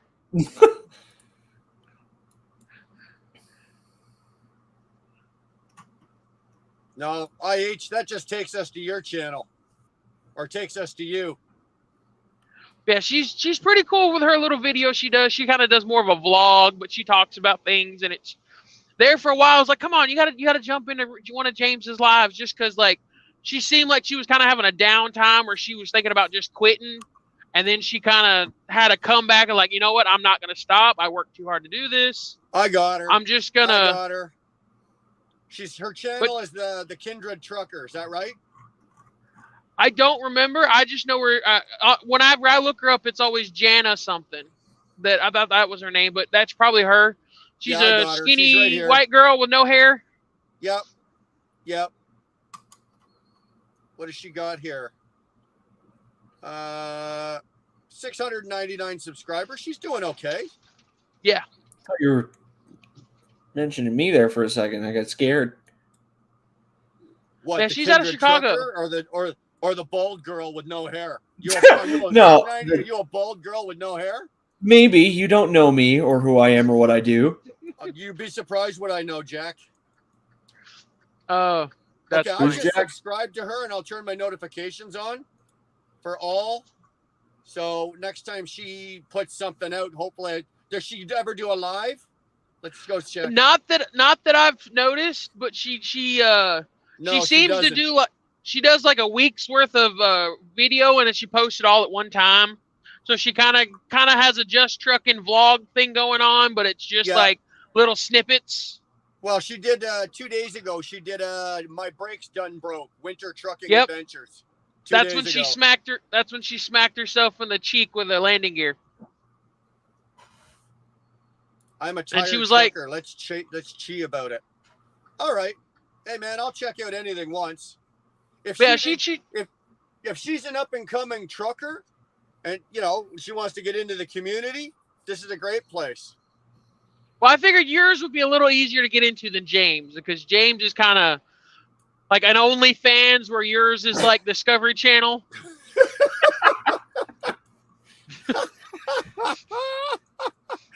Don't you dare tell fucking James.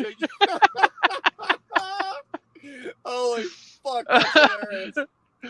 Well, like nothing's off the table with James, so Trucking wisdom, man. Jesus Christ. There you go. IH guy threw her link up there. And yeah, he also put her name up. It's Jana Kendrick. Jana, Yeah. It's not Jana or Jana, it's Jana. Jana Kendrick. well, no, it's spelt Jana, but she says it's Jana. Like that was Okay. one of the things in the live with James and Best, or with James and Josh. She was like, "Look here, my name is Jana. It's might Yeah. be spelt Jana, but it's Jana." Okay. She was adamant about that. All right. Well, we'll take her. We'll take her word that she knows how to say her own fucking name. So Right? we'll have to trust her. Well, Come the on, other thing look that at was- going, that- does she swim with a bald head like that? Yeah, she'd go through the water like a fucking fish, wouldn't she? She swims in Lake Michigan. Like she goes out on a Ew. paddleboard and stuff. Lake Michigan sucks. She likes to go on I think it's called polar bearing. Yeah. Polar bear We swims. do that, we do that in Canada. 690, you know about that. Yeah, I can't. I don't know if that's how. If I remember what polar bearing is, she may not do that exactly, but she likes to get her sun, and she doesn't mind the cold because of her. She's got like a sciatica or something in her back. Yeah. Don't Yeah. quote me on that, cause I don't want to. No. we Hey, do it in the listen, ocean. I know Ocean. she's I got just some wanted back to- issues. I just wanted to throw this because Chicken Hawk's talking about that mattress that he's got, that drift mattress. And I know that Whittet was really interested in it. Whittet, I was on it. I know that sounded funny. Whittet, I was on it, but that mattress is the bomb. Okay, I was laying on it, I was sitting on it, I was bouncing around on it. Oh no. No, I'm honest to God, I would seriously consider it. The price tag is a little stiff, but I think in Canadian, well, Whittet, you're an American, so it makes no fucking difference. What is it, Chicken Hawk? $750 or something like that. So for me, Well, it's that's over $1,000. Well, for me, it's over. Would that be a $1,000. write-off? Yeah, well, yeah, it's a tax write-off. You can write it off, but still, it's. I would seriously consider it. I am seriously considering it. Now this sounds kind of funny. I kind of wish I would have had a little more time on it. Like maybe Chicken Hawk and Special K could have fucked off for a few hours and I could have had a nap. That would have been, the shit. But unfortunately, we didn't do that. So, yeah. So just so Whittet knows, because I know he was really interested in it. And I think Chicken Hawk's going to do a video on it anyway. He says he is, so keep an eye out for that. Yeah, there you go. Well, I got one more thing I'll say about Jana, and I'll drop it. Yeah. She was showing a couple weeks back that they make tandem slide stoppers. I didn't know it was a thing. Like stoppers, I've you never stick them slid in your with rail tandems. on the trailer. And I was like, oh my God, I didn't know those were a thing. I have Oh. to get one. Hold on. So what if are you anybody talking about? ever, a tandem slide stopper. Prevents It's like your a tandems plug from with a sliding handle too far, on it right? that you. Yeah, so you can be like, So- okay, I need to move it this many holes. Stick your thing in it, and then it'll Well, that's pull, great. and you don't have to worry about overshooting the hole. Because I'll be the That- first one to admit, I hate sliding tandems. I always You know what? overshoot. So do I, and I do a lot of it. So that would be yeah. would be handy as shit. That would be really. Well, handy. get one and review it, and let us know what's a good brand. I know they're like $35 to $50 for one, Where do you get because them? it's Amazon.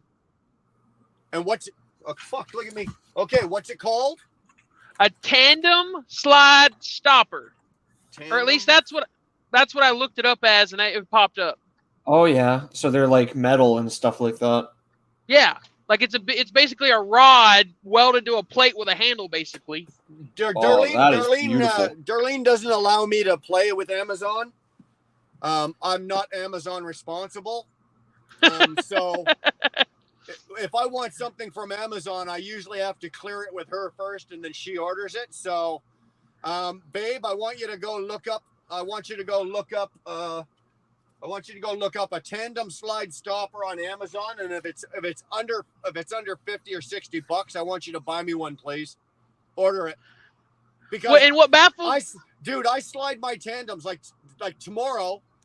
I'm gonna slide I had to slide my tandems all the way to the back to back in here, but they were earlier tonight when I picked up the trailer, I had to move my tandems forward, and tomorrow when I pick up in Jersey at the port, I'm gonna have to slide my axles, and it won't be either all the way to the back, and it won't be all the way to the front.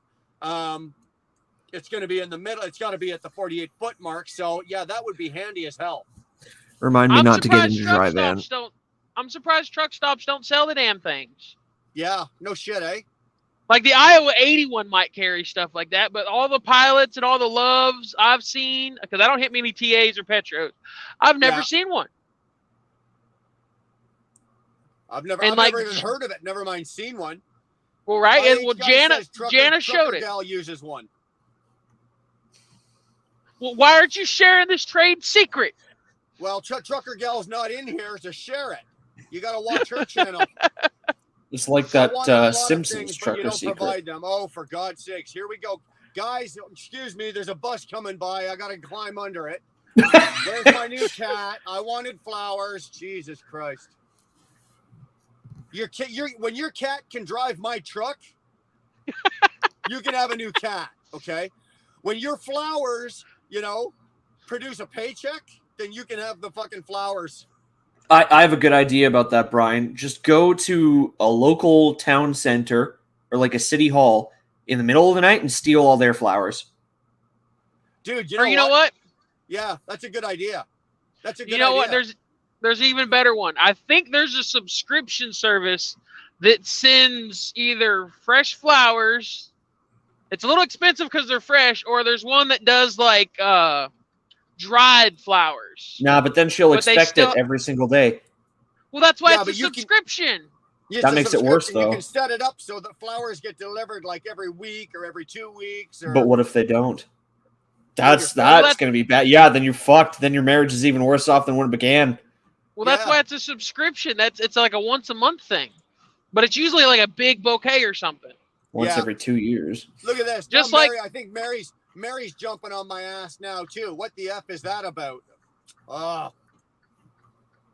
Just like there's a subscription service where you can send people elephant shit and lion shit. Oh God, yeah. I think one of those got banned because they were catching them at customs, and it was like, what the fuck is this? Why is this getting sent to this person? And then there's one that'll send them a bag of glitter and little bitty glitter dicks. That's what I'm going to send Dar. So you can send somebody a bag of dicks. A great big bag of fucking glitter dicks, and the next time she pisses me off, I'll tell her to go suck a bag of dicks. Jesus Christ. What's going on, Rogue Knight? How you doing, brother? Having a good night. We're just in here talking about glitter and dicks. I don't know why this is like a James Best conversation. It went right off the rails to dicks. I don't know how it happened. Hey, we've had worse on this channel, I'm fairly sure. Not recently, but yes. Pretty recently. I'm remembering one. Last 2 months at least. What, when James was on here? Well, I don't recent remember. is more like within a week, not months. Oh, no, James okay. James hasn't popped in here in ages. It seems whenever I come out here, bad things happen. That's all I have to say. Well, James went live like Thursday afternoon or Friday afternoon, and then was live Saturday morning. Yeah, well, and he did like 6 or 7 hours both times. He was live yesterday as well. He went live yesterday morning, and then he ran that right up till I think about 4 o'clock yesterday afternoon. Right. And then he was live the night before for like 6 hours. So I try he's not going to be on for a while. I try to time my going lives in between James, because usually he doesn't go back-to-back nights. So if he bangs off an 8-10 hour one, then you know the next day you're usually probably good. So I knew that he was live last night, right? Or I knew he was Right. live yesterday, and he put out, I think, 8 hours yesterday. So I figured I was probably good for tonight. Not that it makes a difference anymore, because there's so many people going live now that at some point or another you're going to step on someone. Right? There's nothing you can do about it. Like, I'm surprised that I'm the only one live tonight, or at least I think I am. I haven't seen any notifications for anybody else. Well, that's why people bounce around. It keeps it fresh. Well, it does. You know, I was live not the last time James was, the time before. I was live. He went live, and then we had people, because I'm doing this on an iPad, but I've got my phone in my hand here, right? So I'm bouncing back and forth, and there's people in my live, and then they vanish for about half an hour, 45 minutes, and they're over at James. Then they come back and they bounce back and forth. I'm guilty of it too. If I'm just trucking down the road, and Shannon's live, and then Cordova goes live, or somebody else, I bounce back and forth, just to see what's going on. Well, it helps kill time. Well, I'm guilty of it. I get it. If James went live right now, or if anybody else went live, and usually I know when somebody's live, because my numbers will drop by 10 almost immediately, right? Because we got to do the round. In this community, all of us watch the same group of people, right? So let's just say James went live. I'd know right now I'd go from 36 people down to 26, and then they bounce back and forth. So your numbers go up and down all night long. Yeah, with it, we're talking about glitter dicks. You got something to share about that? Something you know that we don't? This chat is all over the place. I don't have a clue. It just kind of went. It went from glitter dicks to chats to live. I can ping it back. Mary wants to know what fans only. Something about fans only. I'm not doing fans only. No, sorry. You ever taken the 97C into Merritt? Who was? Anyone in general. Just any person. Doesn't matter who. Taking the 97C into where? Merritt, BC. I've never just done before it. the Coca-Cola. No, I've never done it. Say that again? I don't think you drive in Canada, so I'm not going to ask you that. No, but one. like the word you said, what was that? Coca what? Coca-Cola. Coca-Cola. It's one of the scariest highways in BC. Yeah, that's a mouthful. It's the main highway running across through the mountains, coming out of Alberta into BC, through BC. It's the major highway. It's called the Coca. It's what? The number 690. It's the number 5. Number 5. The number 1 highway is pretty sketchy too. It's in the top 5 of the most dangerous roads to drive in the winter in the world. Is that on that show about the Canadian tow trucks? The Yeah. ice? Yeah, that's the Hell- one. Highway Hell's through Hell. Highway or whatever. That's the Coca-Cola Highway. Don't get me wrong. It's a beautiful, beautiful drive in the summer, like spring, summer, and fall. But There's some crazy motherfuckers. It is a major motherfucker to drive in the winter.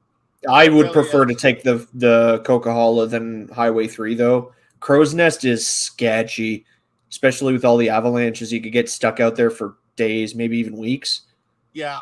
Well, isn't most of the major highways up there basically just cut straight through the area instead of kind of made to work with the terrain because of We how have rugged 3 it is? highways. 3 Well, heading into Vancouver. Yeah. There's 3 you can take. There's 3 major, I call them major highways, but there's 3 you can take. But the main one being the Coca-Cola is the one that will get you there the fastest in the spring, summer, and fall. In the winter, though, it is a dangerous bloody road. Yeah, but either of your options, the 1 or the 3, they're not exactly good because, They're no better. well, yeah, Highway 1 is a 2-lane and is really winding. Oof.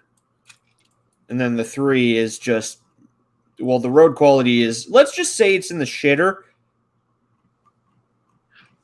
You know what's something that's really annoying? You know when you get into a construction zone and it says all trucks left lane, Yeah. and then you get the turd in the punch bowl that's usually in a Peterbilt long hood or something, just riding the right lane. You mean Nevada? No, Sorry, that was not just too- specifically. No. That was too easy. I know he's gone to bed, so he's probably not listening. So I got to take there's my cheap shot at Kyle for the night. So we're done. But it's like, come on now. Like, are you just not paying attention, or you just refuse to go in the left lane from habit? Yeah. Now, the reason they run us in the left lane, right? Okay, here's the question. If the construction is being done in the medium, in the middle, why do they want you in the left lane next to the construction instead of the right lane? Because of all the dump trucks and semis that are going to have to come and go from the construction in the median. Okay. It's easier for them to just hop in it. Are you asking, or did you know? Because that's just my I'm thought. just curious. I've never really given it a whole lot of thought. I just see the sign, so I jump over into the left lane, right? But I've never really thought of it. Well, that was my first thought. And then there's the other thought is usually what is there? Is it cones or is it a Jersey barrier? Usually a Jersey barrier. Okay. Is it easier to judge depth and distance on your left or right side? On my left side. Yeah, that's a good point. That makes So point. you're in the That's a good left point. lane, so you Jesus can Christ. look down the length of your truck, and you can judge the distance between you and the wall. You know what? I might have to give you another sticker, man. Fuck you using your brains tonight. Chaos, don't think too goddamn hard, man. It's like trying to pat your head No. above your tummy at the same time. You're gonna crash. You're gonna smash This your is- truck. This isn't hard thinking for all these extra neurons that ain't got nothing to do, because I'm just holding a steering wheel and going down the road. I'm pretty much on auto. That's bad. I always use Well, every single one of my brain cells. Well, not auto in All that four sense, of them. but when you're on a straight stretch in your construction zone and you're watching the road and you're doing the speed limit, as long as you're kind of making sure your little area is good, you've got a couple to spare just because you're human. Yeah.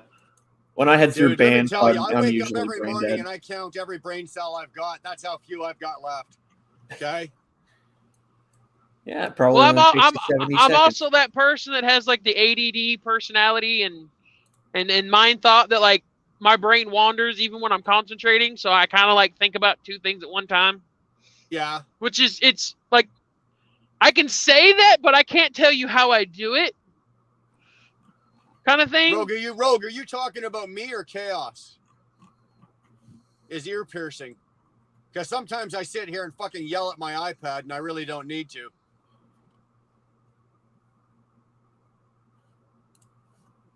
Hey, Karen. I'm pretty loud Karen's- sometimes, though. Karen popped in. Yeah, 690. We got to check you for a fucking pulse, for Christ's sake. Me? Make sure you're still breathing. Oh, come on. I can use my diaphragm and blow the ears out of everybody in this room.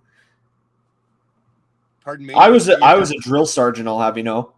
Your diaphragm. Okay, your when I was stomach thinking that too. I'm like, I'm isn't thinking that diaphragm. something It's like, else?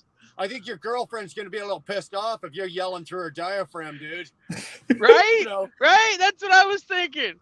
Yeah, you've obviously never done any drill in your life then. If you've never been told, use your diaphragm! Or something like that. Well, I've never had to think about it other than it being that. Yeah. Yeah, I well, never think Nobody's- about it nobody's- being yeah, my thanks. vocal cords. I haven't had a girlfriend for 2 years, so I don't really think about much of anything. I don't think that's a thing anymore, though. TBT wants to know if you're using your diaphragm for birth control. You've got, Oh, you've Like, is got that- your birth Christ. control device. But This- hold on, this- guys. There's something here. Robert typed truck in there. Robert, I want to tell you, buddy, I really enjoyed that video today. I know I put some comments in and you answered them, but I just wanted to say I really, really enjoyed that video. That was awesome of you and your guy there. Sorry, I can't remember his name. I should, but I don't. Taking that trip over, making that run to Germany there. Really like that. Keep that shit coming, Robert. Keep it up, man. Make more of those. It was only, I think, a 23-minute video, and it was excellent. I really did enjoy it. I didn't even mind the odd cunt word. Excuse me, ladies. Sorry, but Oh, we're all Australians here. Okay, so Are it's you- not me. Chaos, they're saying you're coming through too loud. Oh, sorry, I'm pulling a Randall. Are you? Well, I'm using a headset, so the mic's right next to my mouth. So let me move it. This better? It's the same. It's exactly It the sounds same. How To about me, now? it sounds the same. Yeah, same. How about still. now? That's, How about now? there we go. That's far away. Millie, it's you got above nothing my to do. head. Come on in, bud. I'd like to talk to you. It's above my head. Yeah, you're obviously not using a pilot headset, are you? Yeah, it's No. a Parrot You 650. probably got it from a pilot, though, eh? No, actually, oddly enough, I ran into a fellow driver from my company back when I was still running back and forth to Texas, and I was talking about how I was trying to save up to get one because I don't want to just drop $500 on a headset out of pocket.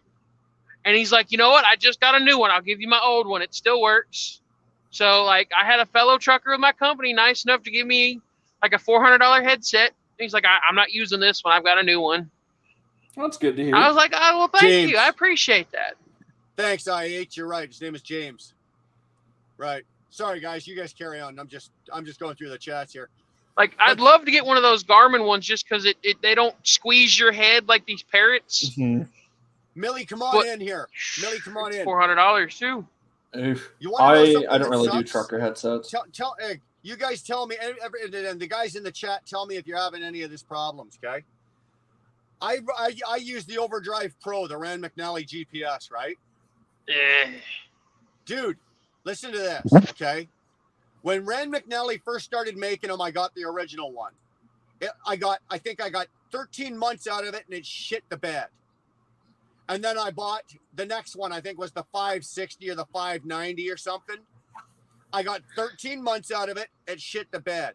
And then I got the Overdrive Pro 7. 13 months out of it, it shit the bed. Don't they have warranties? Dude, I bought another one. I bought the Overdrive Pro 7. It just shit the fucking bed. How many months? 13 fucking months. Do you not 1 have year warranty on them? Oh, 12 1 year months. warranty. 1 year warranty. Go get you a Garmin. Well, what I did when I bought the first fucking one, Hello there, Robin. when I bought the last Overdrive and it broke, I went and bought one of the Garmin's. Now, it's one of the small ones, right? It's not like the 7-inch or 8-inch. I think it's only the 5-inch screen. And I've kept it as a backup. I bought it, and I wasn't going to get the next Overdrive, but I don't like the Garmin. I don't like the way it's set up, and I don't like the way it's used, or the way it operates. But when this Overdrive, when this one here shit the bed, at least I had the Garmin for a backup. Now, what are you using the diesel Garmin or are you using a regular Garmin? No, it's a diesel, right? Now, how But old it's is that only- one? Well, hold on here. Because they do update those things pretty frequently. So like their user interface of the Randy, I don't like the user interface. Like Yeah. everything I've been told, they're better map wise, but the user interface, I don't like it. Well, Because like I knew somebody that had when I played with it for like 10, 20 minutes. I didn't like the user interface. And I've Well- got the 8-inch tablet one, and I've had it for 2.5 years. Because I I've bought always it found- right as I got my own truck. well, I've always found that for myself personally, I found that the Rand McNallys were more user friendly. Right, they were easier for me to get around and do the things I want to do, looking up this, doing that, adding whatever like that. I'm finding the Garmin is a lot more difficult. Now it probably has to do with the fact that I'm just not familiar with it, right? And True. it'll take me some getting used to. Well, what does But- Chicken Hawk use when he's flying? It should be Garmin. Yeah, Garmin's used Well, for I just don't know. about anything and everything. I'm not flying a bloody airplane. Yeah. No, what we're does just Chicken Hawk saying use, that- though? I'm just We're saying. just saying though, look what aviation uses for a GPS It's when Garmin. I it's not agree. commercial. It's Garmin. For real. It's Garmin. I know guys who install this stuff all the time. Like Wow. if you look at Diesel Brothers, the dude just bought a Black Hawk helicopter and had it retrofitted, and he put the big like 10-inch Garmin Yeah. He sat did. nav system in it, and it does Props to that guy. everything. It does everything he needs aeronautical wise. Yeah, Chicken Hawk says he uses all Garmin equipment in the plane. Yeah. Now the only problem I've got now, I've been using this Garmin now for. It only works in the air, Brian. It only works in the air. Well, I don't drive fast enough, dude. But I've been using it now for 4 or 5 days, and I'm getting used to it. And I'm kind of okay. I'm liking it. The only problem I've got is it's too small. Right? I like the bigger one. Like I said, I just held it up. It's only the one that's like that size. It's not very big. Right? Now, let me ask you this. Before you go too far. Are you using the app with it? Oh, fuck off. You got to use an app with it. No. I'm just saying, some of them have the Bluetooth ability, so where you don't have to try to do your address search through the Garmin. You can use your phone, like Google Map or whatever, take that address, put it into your app, and it'll throw it to the Garmin, so you don't got to sit there and try to type it in, because that's the only thing I can say bad about Garmin. The screen does get a little finicky for the typing for addresses. This one gets a little finicky. This one has the ability. I can do that if I want. Okay. The problem is you got to hotspot it off your phone, right? For data, right? I think we lost him. But anyway, you got to hotspot it off your phone. Now the problem is that as Canadian, our phones, we have limited data. Like in the US, when you guys sign up with a phone plan with AT&T or Verizon, you have unlimited data. Unlimited. Well, it's not only that, you have unlimited towers as well. You can burn Manitoba. off 300 gigs of data. You can burn off 300 gigs of data in a month and nothing happens. In Canada, with our phone providers, we have Rogers and Bell, and then everybody else is a subsidiary of those two. TELUS. They limit you. Like my plan but my plan Vital. has 160 gigs, right? And I can burn if I leave my Rand McNally, or say this Garmin, if I leave it hooked up and hotspotting off my phone the whole time, dude, I will burn through those gigs.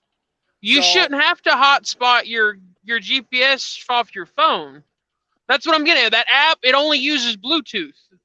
And it literally only just like I said, you can use it to see if it needs an update or something. Like the app will give you a notification, hey, your GPS needs an update, but it won't download. So so what you're telling me here, youngster, is I have to download the fucking Garmin app onto my phone?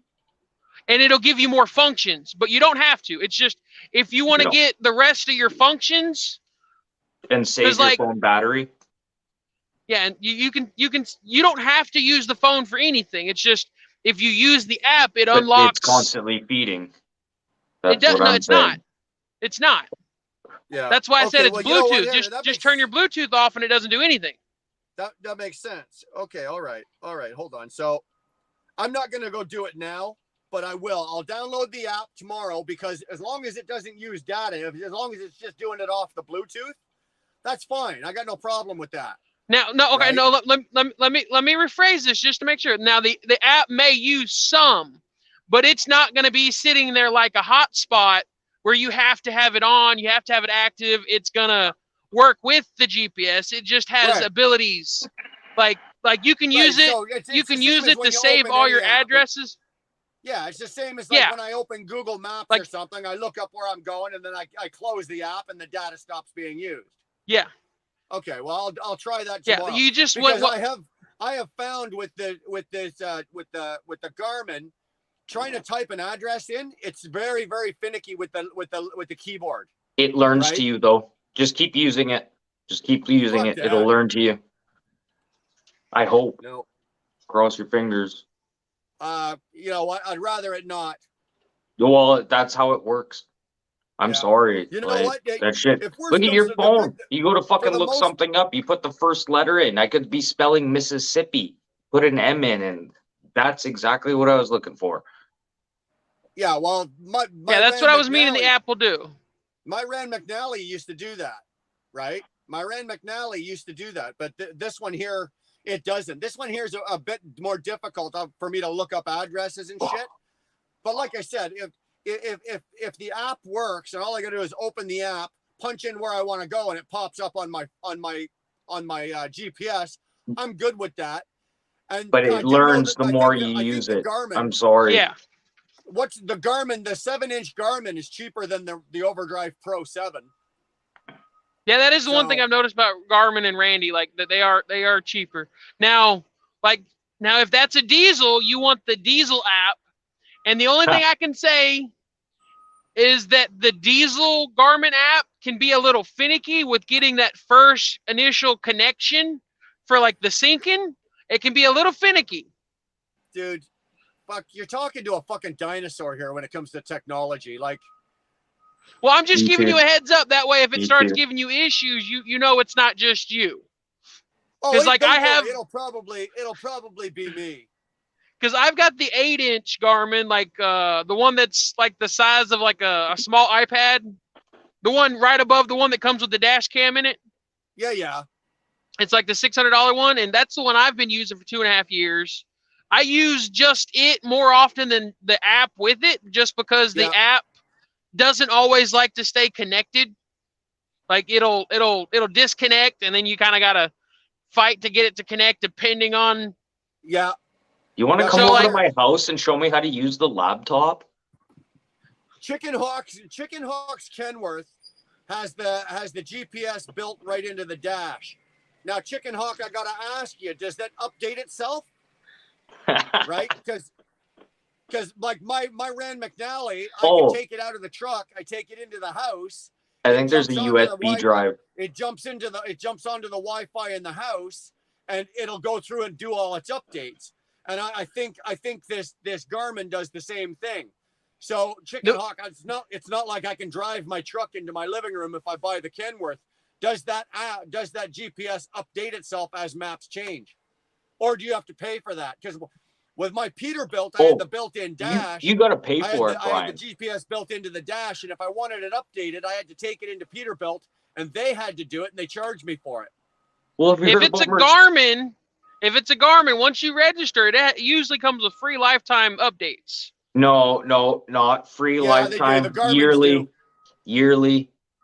No, Not I for the think that's Garmin. as far Garmin's as- come with a free lifetime. Of Not with the updates, but Garmin. If you register the Garmin, you get free lifetime updates with that one on Okay, but your it doesn't- registration. Yeah, as it long doesn't as you update pay itself- a yearly it doesn't fee. update itself No, in the no, truck. You're it's not free. paying for the fees. I'm not paying any fees for my updates, Robin. They're Are you free fucking with kidding? the purchase. Yes. Yeah. My Garmin Mine's the diesel. same. Every Robin, Garmin mine's I've the had. same. This Every Garmin I've got- had. This Garmin I've got comes with a lifetime of free updates. But what I want to know, okay, Chaos. what What's I a wanna know lifetime? is, does it update from the truck? Like, does a satellite update it, or do I have to take it into the house and hook it onto a Wi-Fi signal? Well, that's what I was thinking. Isn't there a USB port where you just take a thumbstick? and No, update it? it's Let done me on talk. Wi-Fi. The diesels have the ability to connect straight to a Wi-Fi signal. So if you get the 8-inch like I have, it has a magnet dock, so you can pull it off and put it back for charging. So you just take Right. it off, take it into Right. the house, plug it into a power source, because that's the one thing you have to make sure it stays powered. So like With a mine, Wi-Fi signal. With a mine's solid old enough. Wi-Fi It still signal. mine's old enough that it still uses a micro USB plug to power when it's not in the cradle. So I just plug it into my computer, or just plug it straight into a power supply, like from the wall, as long as it's a micro USB. And then you plug it in, it'll say this isn't strong enough to charge per se, depending on your charger, Yeah, of yeah. course. Or to update. But it'll keep it on. Yeah. It'll keep it on, and then Yeah. you just go to your settings, go to update, or you go to your settings, connect it to your Wi-Fi signal, make sure it's connected, then go to your updates. You can hit check for updates. It'll say yes, no, because it'll update your software and your maps separately. Because those are separate. They keep them separate, but like Yeah. they'll upgrade, they'll download them together, Yeah. See, and then you just Chicken Hawk's download the it same Wi-Fi. thing. No, you got to take it into Kenworth. Well, fuck. Well, who knows? You're Well, that's- probably gonna it's be at built into the Kenworth truck. You're going to be at the Kenworth dealership at least once a year. You might as well get it done while you're fucking in there, right? That's like old, what, 90s and early 2000 cars with sat nav. You had to go buy those $300 CDs Yeah. to and update your it maps. that way. I mean, like Yeah. low jack.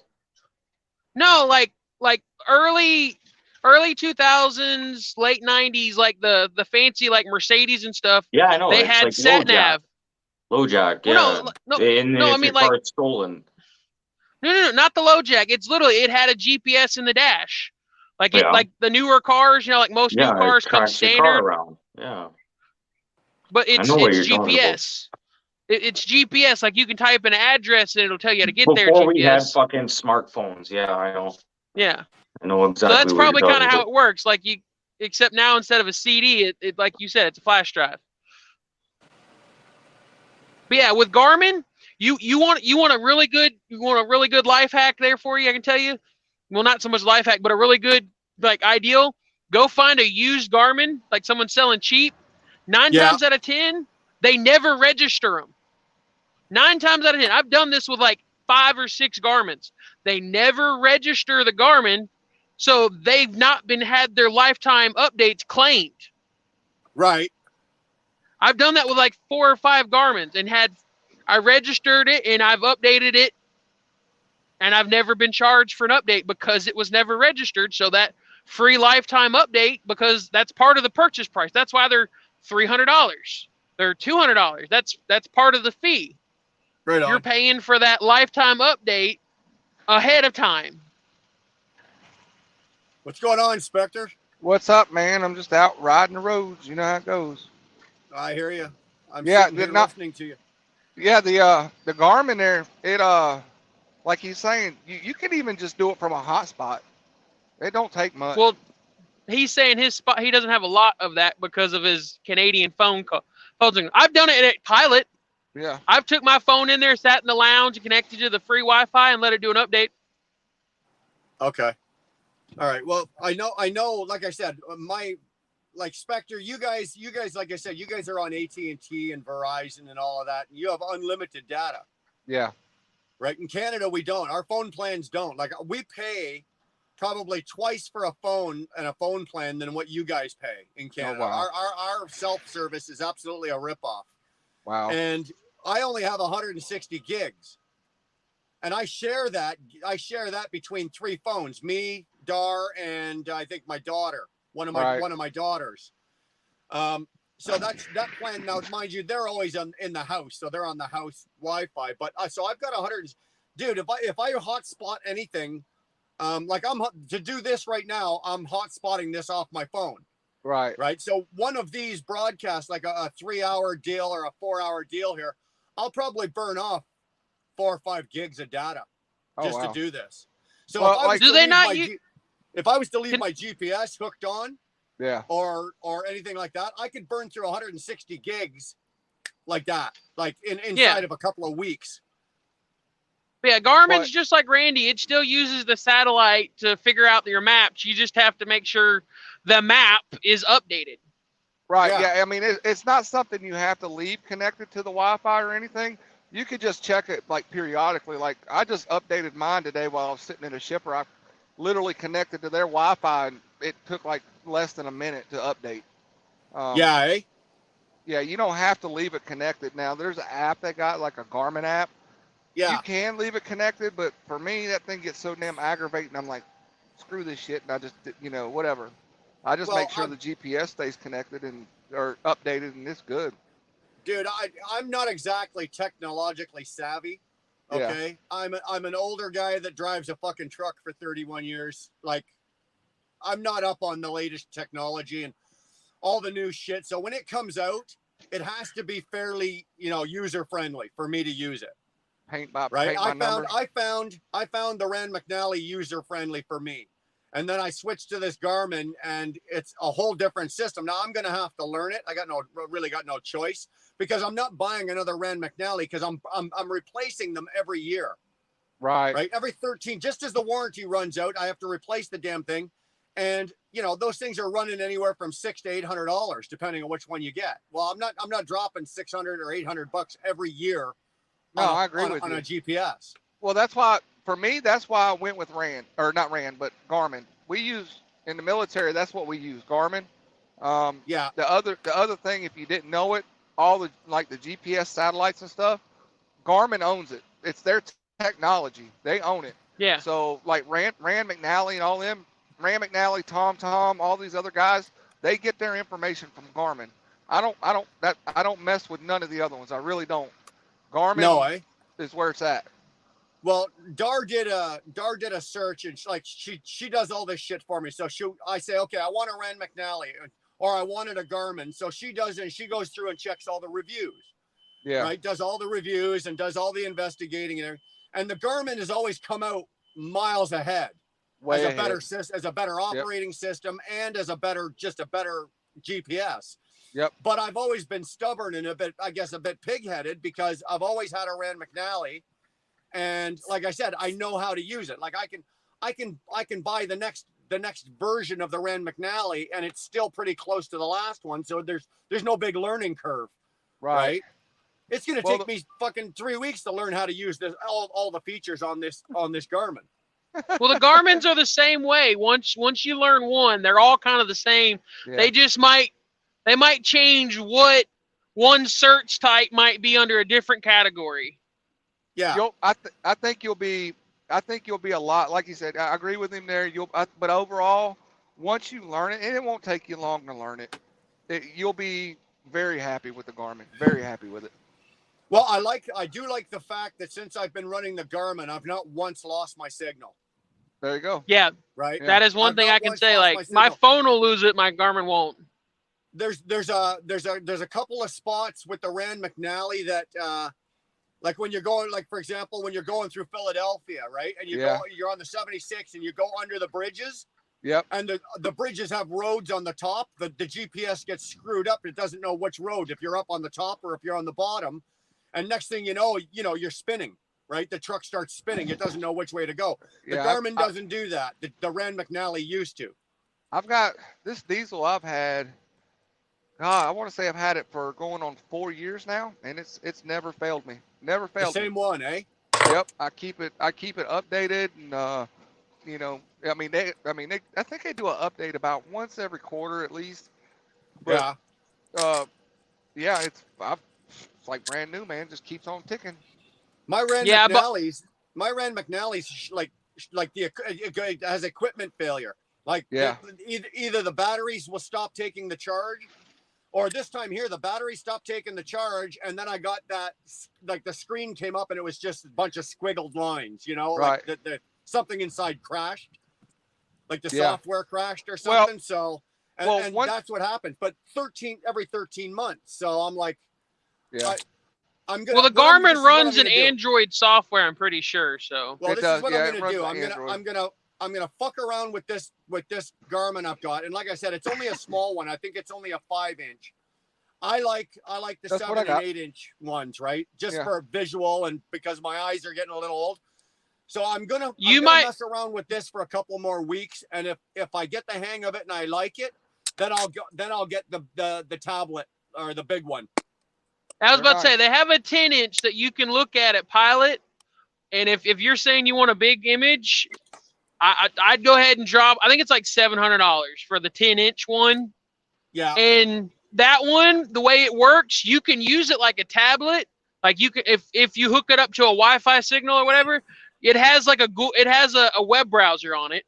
It's got a tablet thing on. Heck, if you put a SIM card or a memory chip in it, you could load movies on it and watch it like a little TV. Yeah, my Rand McNally could do that. Like I could download apps on my Rand McNally, and I could do all that shit with the Rand McNally. Sorry, I'm getting rained on here. Fuck, I had to roll my window up. What's going on, Billy? How you doing, Brian? Good, brother. Where the hell have you been? Fuck, man. I missed you. First off, me. I missed you. You know where I am. Fuck, I'm not hard to find. Where the hell have you been? Well, I figured, I'm pretty serious about doing things right. So I realized pretty quick that I was biting off a little bit more than I could chew by trying to do YouTube and learn how to be a good truck driver, right? So So I was just realistic about it, and I have been putting all my efforts into getting better and better at work. And Okay, thank God. I thought you were going to say you quit your job and you were becoming a full-time YouTuber. I said, you know what? I can't. I love working too much. There's there's a lot of work in YouTube, and don't think it's easy. Yeah, I've seen some of these behind the footage kind of things for it, but work. That's not work. Look up the dictionary definition of work. Doing YouTube takes time. I'll give you that, but it's not work. Work is it to me anyways, it's something laborious that will take a toll on your body. And I mean, I guess doing YouTube could definitely do that. And that's, you know what? I got to give it to you. You're right. That's why I stopped YouTube. I pumped the brakes because it's more mental. It's more mental. I knew I couldn't do both effectively. You know what I mean? And so anyway, I ended up, just everything's been kind of, I've been blessed, man. I can't lie. Okay, so go ahead. Sorry, man. I didn't mean to interrupt you. Go ahead. I want to hear this. I got the opportunity to train and get certified with the 8-ton material handling certificate. So now I'm picking and doing my own drops and stuff like that. So more freedom. I got obviously an increase in wage with that too. Right. So I'm just very blessed. Same company? You're with the same company? Same company. Just like right on. Good for you.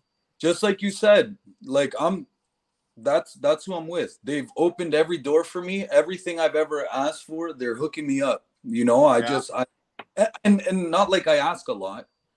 You know, I put my neck out and said, hey, you know, if it's at all in the books or you guys need it, you know, I'm ready and willing, and I have some relatable experience with relation to the booms and stuff like that.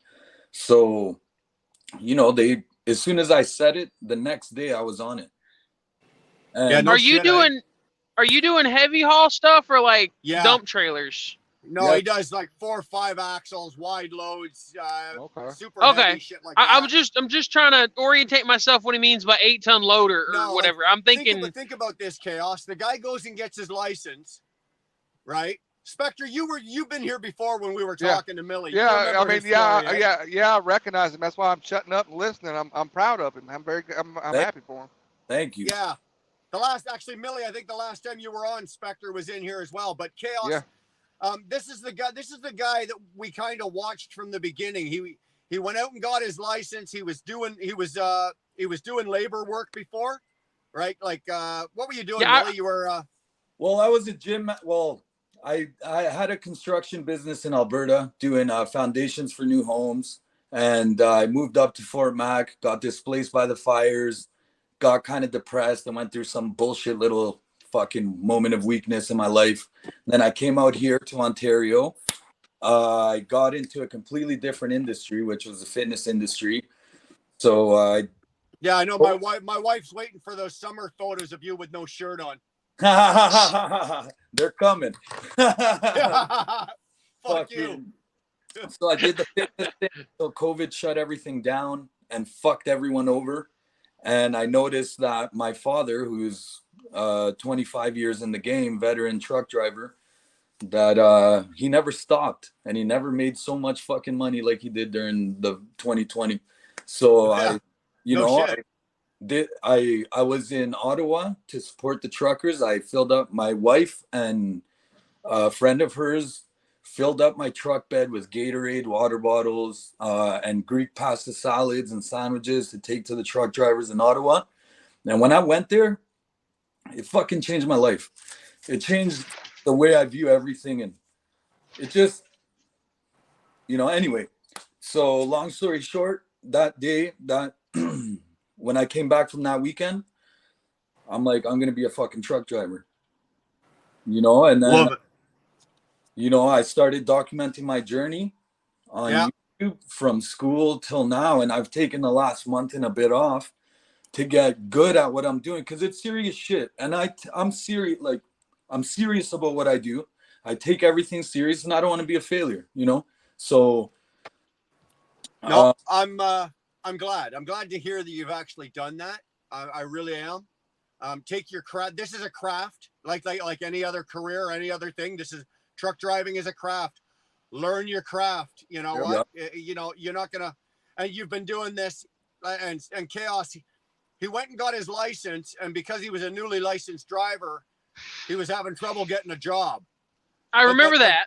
The fucker kicked in what, probably 100 to 150 to 200 doors. Man. And then he got a couple of nibbles, and then the company, we won't say the company he's with, but then the company he's with now, they took a fucking chance, and the kid is just fucking killing it. And we've been watching his journey and through his channel and everything.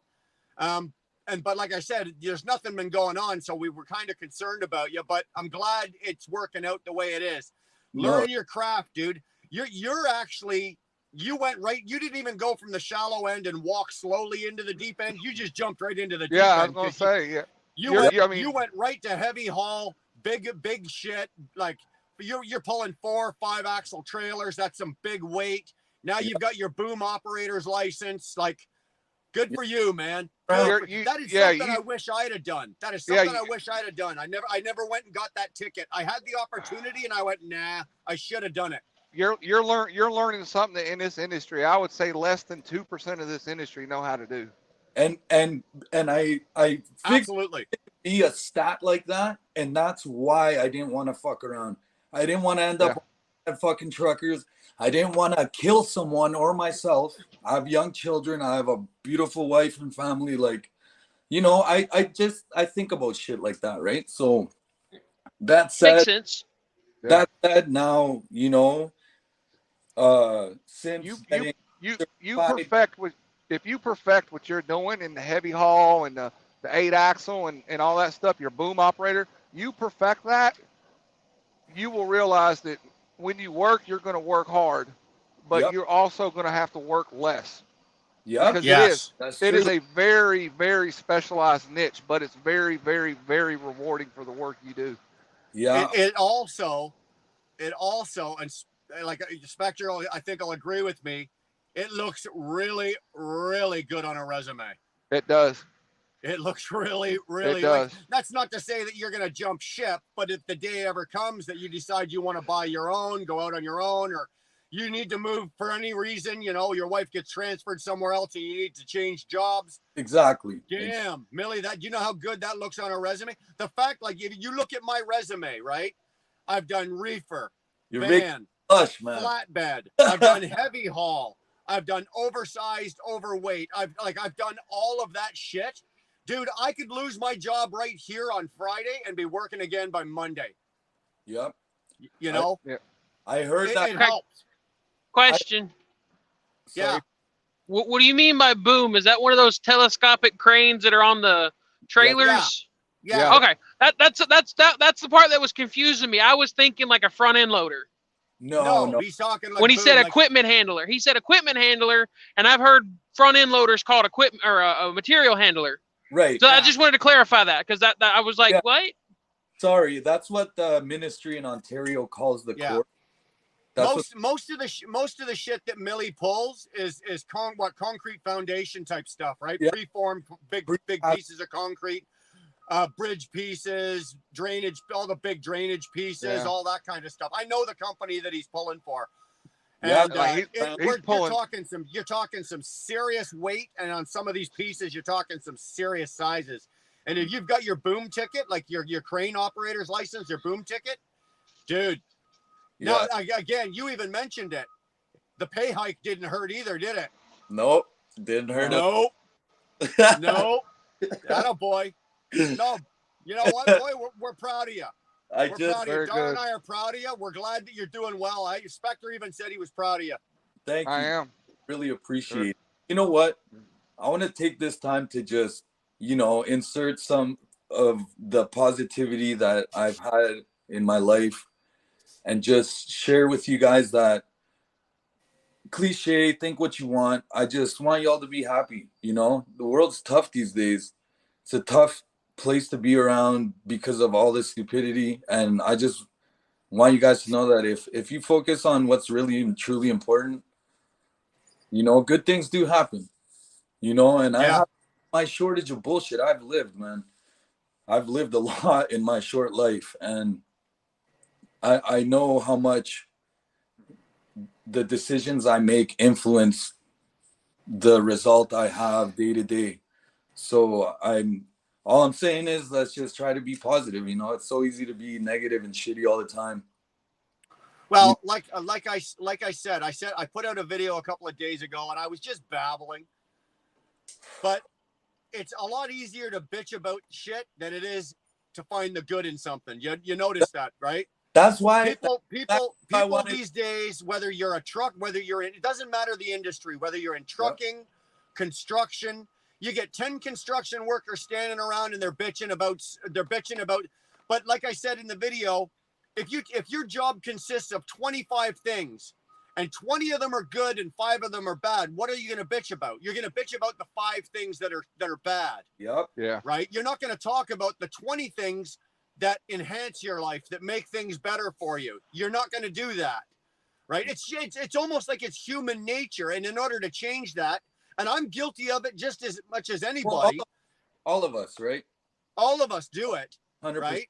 And it doesn't matter. You take 5 truck drivers and put them in a truck stop. They're going to be sitting there talking about, if they're not talking about, oh, back in the day, they're talking about, the negative bullshit and all this industry sucks and rates this and drivers that, my boss is this, my dispatcher's that, my wife is cheating on me, blah, blah, blah, blah, blah, blah, blah, blah, blah. Right? Meanwhile, they don't look around, or we don't look around at all of the good things that are going on around us. And you know what? Some of the times you miss them because you're too busy bitching. That's true, man. And honestly, the day that you put that video out, I was on the way home when I was watching it, and I was, coming back to Cambridge from fucking anywhere in the GTA. Yeah. Heading west. Oh man. And I was probably the most upset I've ever been driving, because people are just, you know how they get, man. Everyone's me. I gotta go, and they just do shit. Yeah. Cut you off a million times. So I'm feeling the most angry I've ever felt. And then you went on that spiel. I'm like, shit, I guess it could be worse, Well, yeah.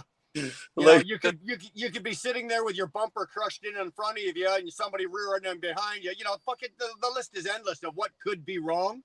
Yeah. But hey, fuck, you know what? You're going home to, your beautiful wife, your beautiful child.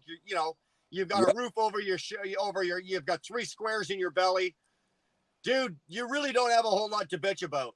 My wife tells me, often, Brian, you really don't have a whole lot to complain about these days.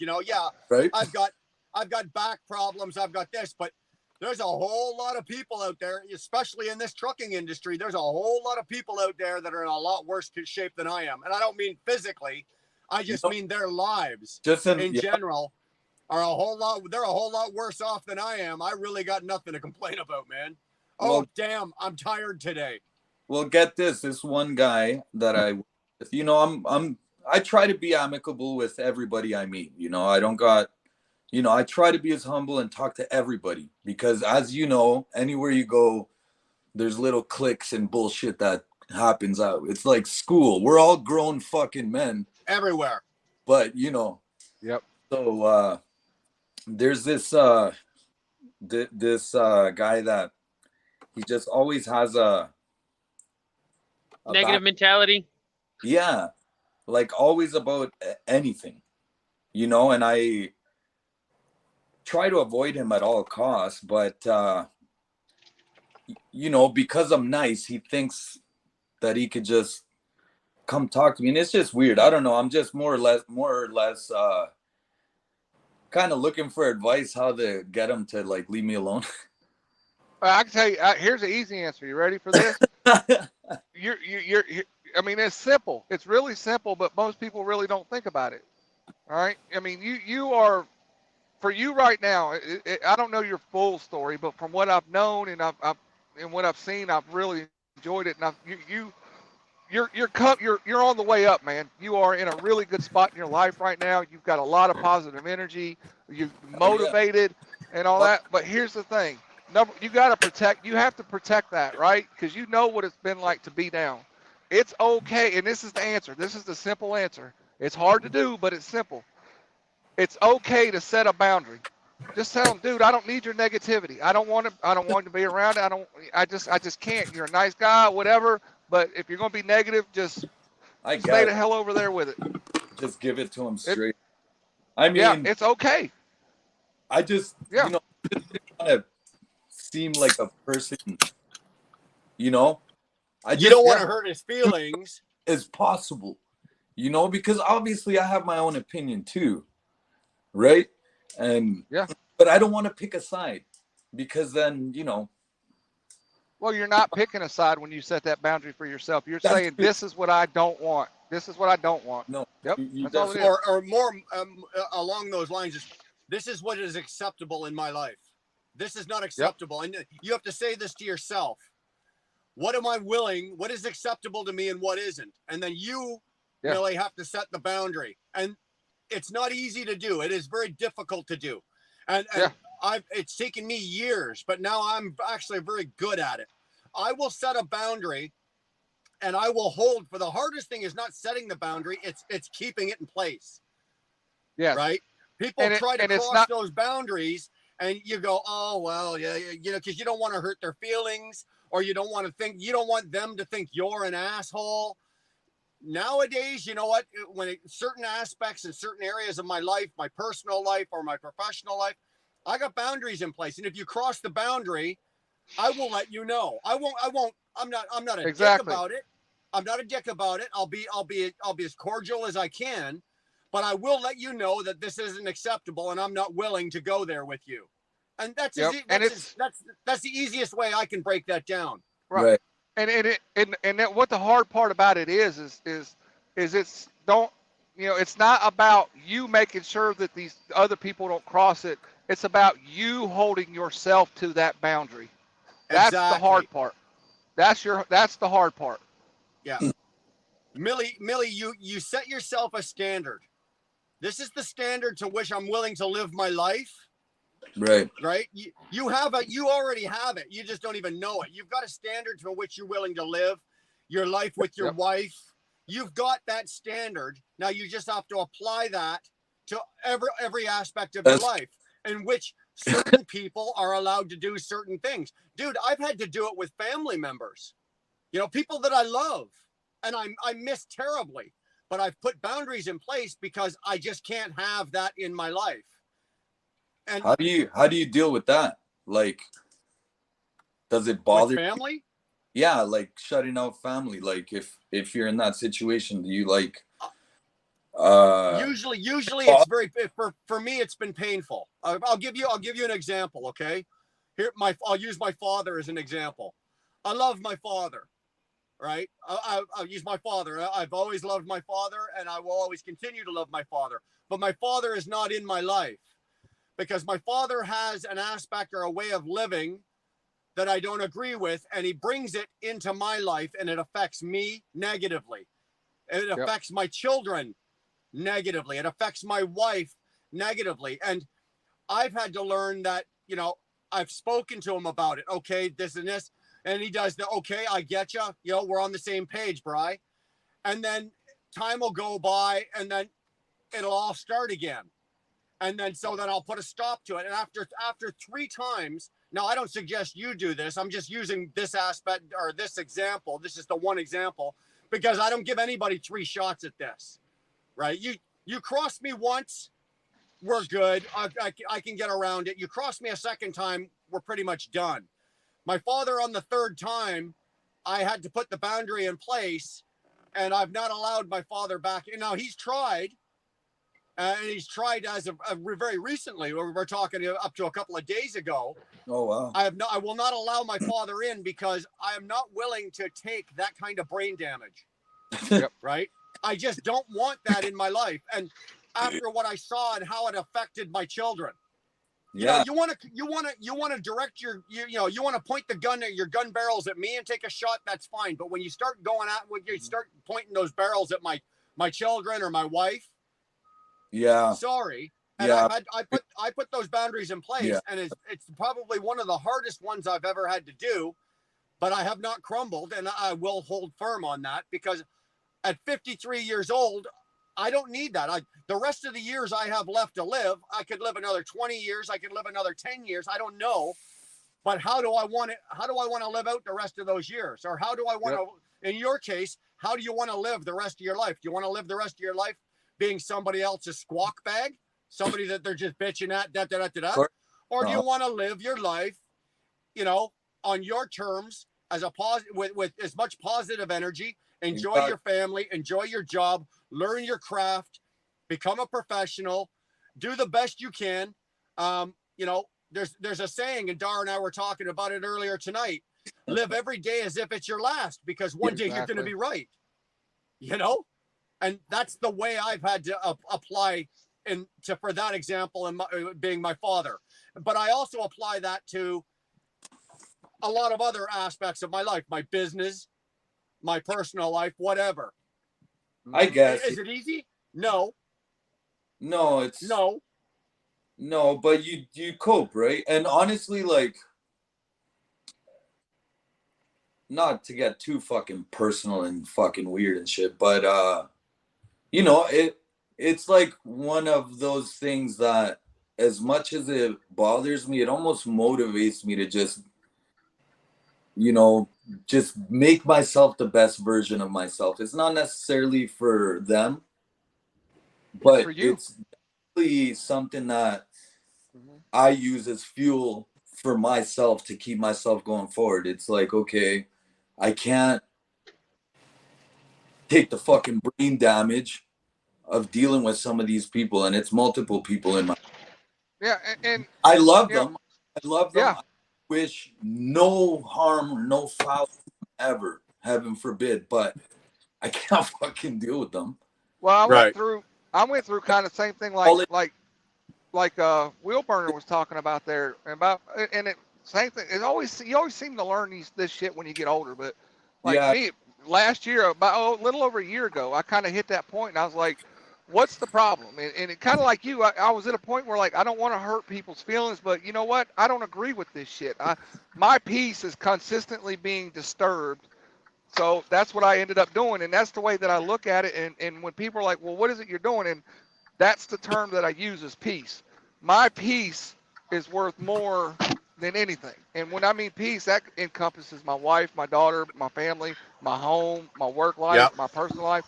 And I have set boundaries that you will not disturb my peace. I will not allow. I don't care who you are. I just don't. I'm a grown man, and you're just not going to disturb it.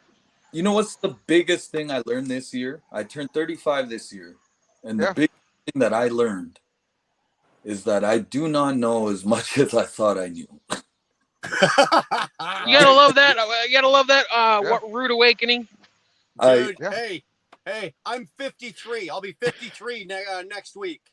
I still don't know half the shit I think I know. Okay? It doesn't matter. Age has nothing to do with it. No, it doesn't. Really. It's life experience, right? And, but at the end of the day, if you're having trouble with the boundary thing, or you're having trouble putting this in place, say this to yourself and remember this always. You answer to nobody but yourself, Millie. Exactly. You answer to nobody but yourself. If you're a religious person, then you can go, okay, I answer to God, and then I answer to myself. But you answer to nobody but yourself. You're not accountable to anybody but yourself. But you. Yep. But you. Exactly. Yep. So what you have to do is set yourself up to be the best person of you, because you're only accountable to yourself. If you're going to be a fucking dirtbag, you're accountable to being a dirtbag. If you're going to be the best Millie you are, then you're accountable to being the best Millie you are. Does that make sense to you? Did I say that right? Absolutely. And you hit the nail on the head there. Like, I think that's why I appreciate your friendship so much, because you're a straight shooter. I appreciate people that are just fucking honest and straight up and don't beat around the bush and are accountable for their words and actions. You know, Yep. if I say or do something that's not cool, you know, and the next day everyone hates me for it, well then fuck you. You never really loved me in the first place. You know, Well- you can't expect me to be perfect, just like I can't expect anybody else to be perfect. And you know, and the thing is, if I fuck up, I'm like, yeah, I fucked up. I'm an accountable man. But people don't do that. And I just can't you know, be, you know, I can be nice and amicable with people, but you know, I just can't fully respect people who can't take accountability for their actions. You know, it's I hear you. Yeah. It's not easy. And something else that'll kind of help you along this little thing is you started to say earlier, and I was going to jump in, but you started to say you know you do it for your family. Well, yeah, yes, that your family. You don't do it for your family. Do it for you. Your family's the motivation. Do it for you For because sure. your family, when your family sees you start doing it, and then they see the change in you and the happiness, the peace, the stress is not there because you put them boundaries in place for yourself. The family will automatically follow in line as the head of the household. They will also benefit from it, Exactly. right? So do it for you. Number one, Yeah. do it for you. fuck yeah. I'm not out If here. it's good for you, it'll be good for them, essentially. Exactly, Chaos. I'm not out here. Spectre's not out here. We're not out here doing this for our fucking health. Look at me, right? I'm not doing this for my health. I Yeah. have a family at home that I love and I care about, and I do what I do because it provides for them and it gives them a a good, comfortable life, and it gives them the peace to live their lives by doing what I do. But Yep. I need to set those boundaries to do what I do, and they benefit from it. Anything that you do that's good for you is going to be good for them. Chaos nailed it. If it's good for you, it's good for them. Yeah. So true. It's so true.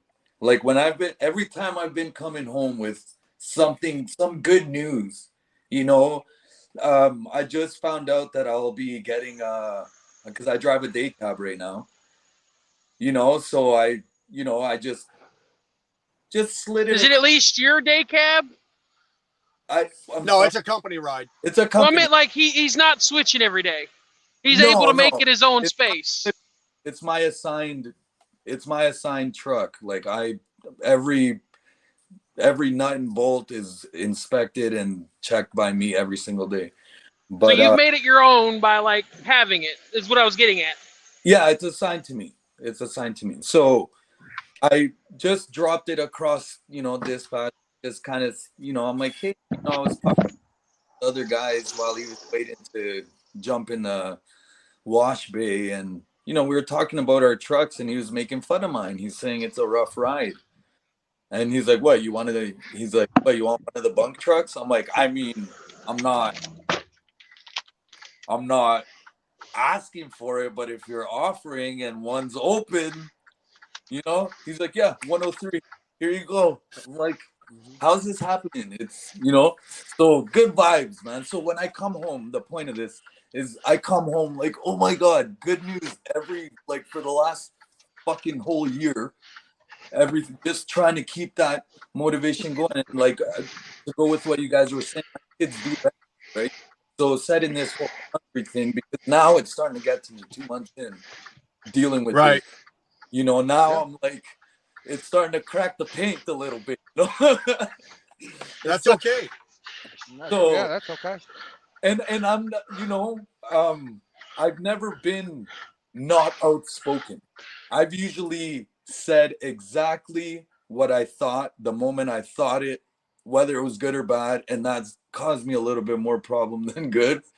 So No, you're right. and I just but you're right, set the fucking fence up, Yeah. put that fucking Dude, one of the biggest things I've had to learn, and I still haven't mastered it. It's one of those areas of my life.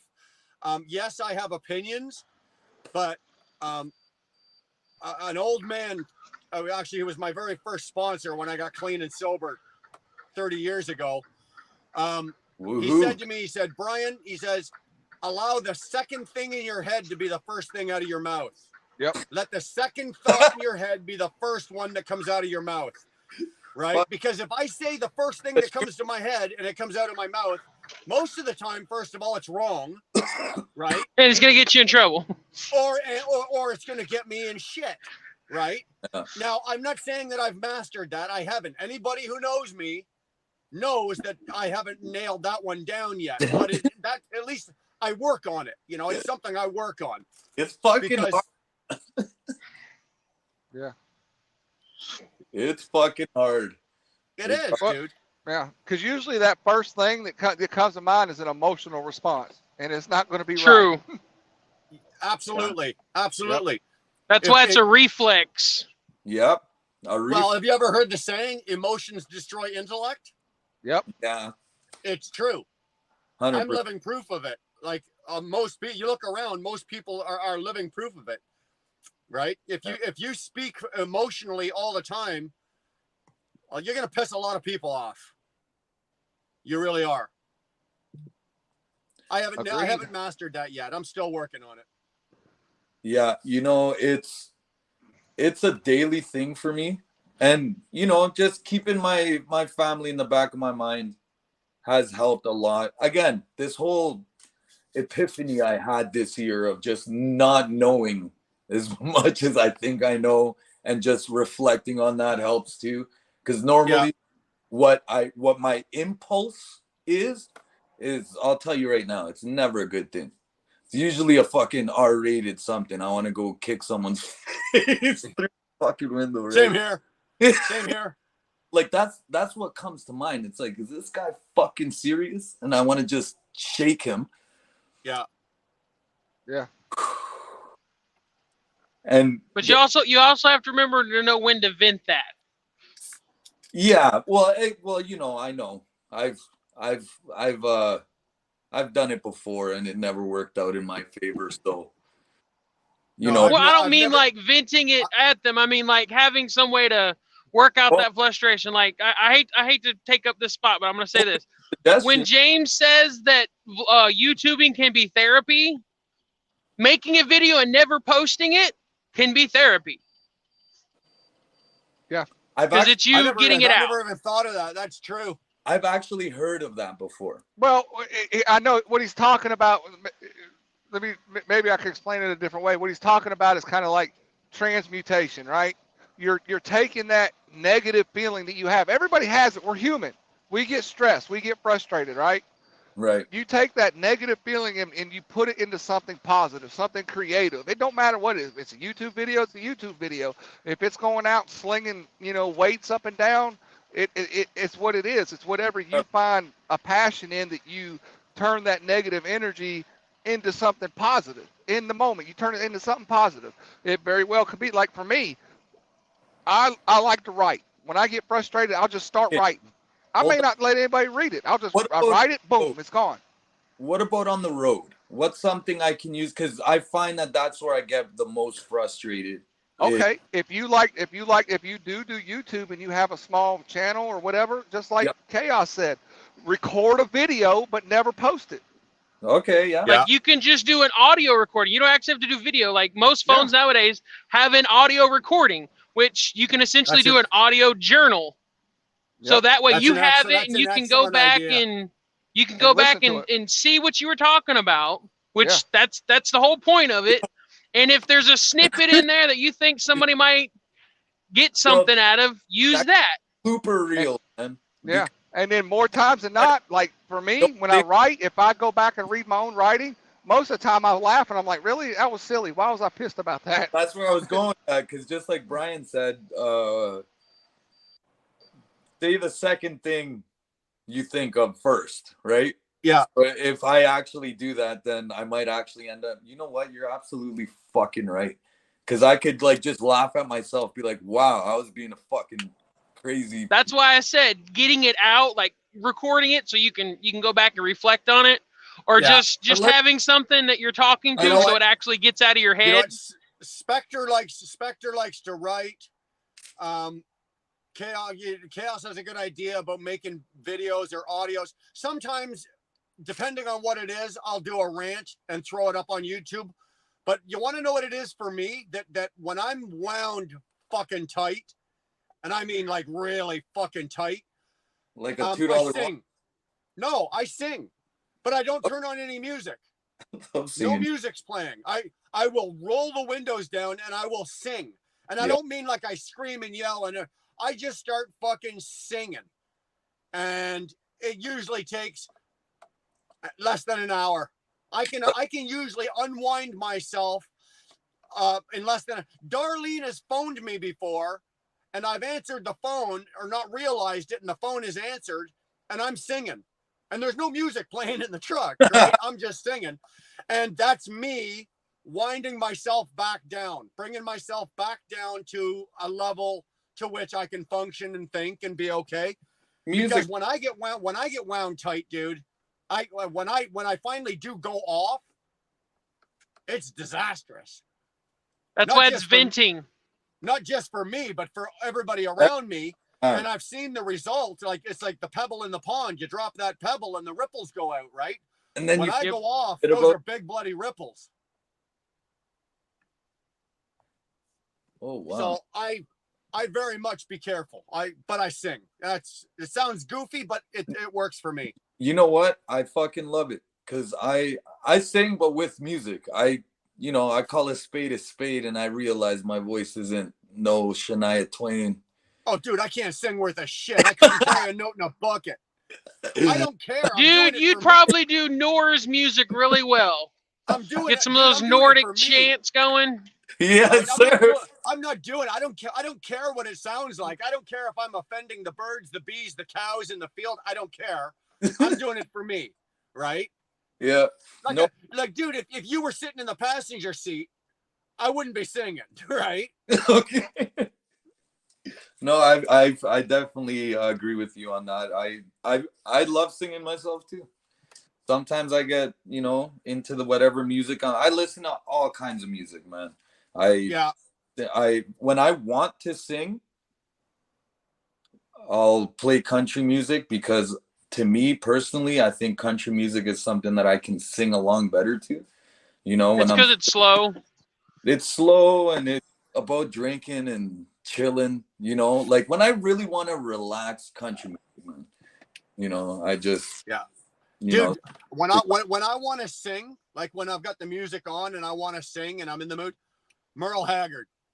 Okay. Fucking Merle. Go Yeah. look up, go on Spotify and download it. Like Go Merle, ahead right now. 7 million, he's got 7 million songs. Merle Haggard and Hank Williams Jr. I will sing. I between the two of them, you could drive for 20 hours straight and not sing every one of their songs. Love it. I like Bad Absolutely. Wolf. What? I like Bad Wolf. Merle Like Haggard. when I'm upset, when I'm frustrated or upset, I like listening to things like Bad Wolf or Eminem. Well, I can't sing Eminem. You don't. Well, I nobody mean, I sings listen to- Eminem.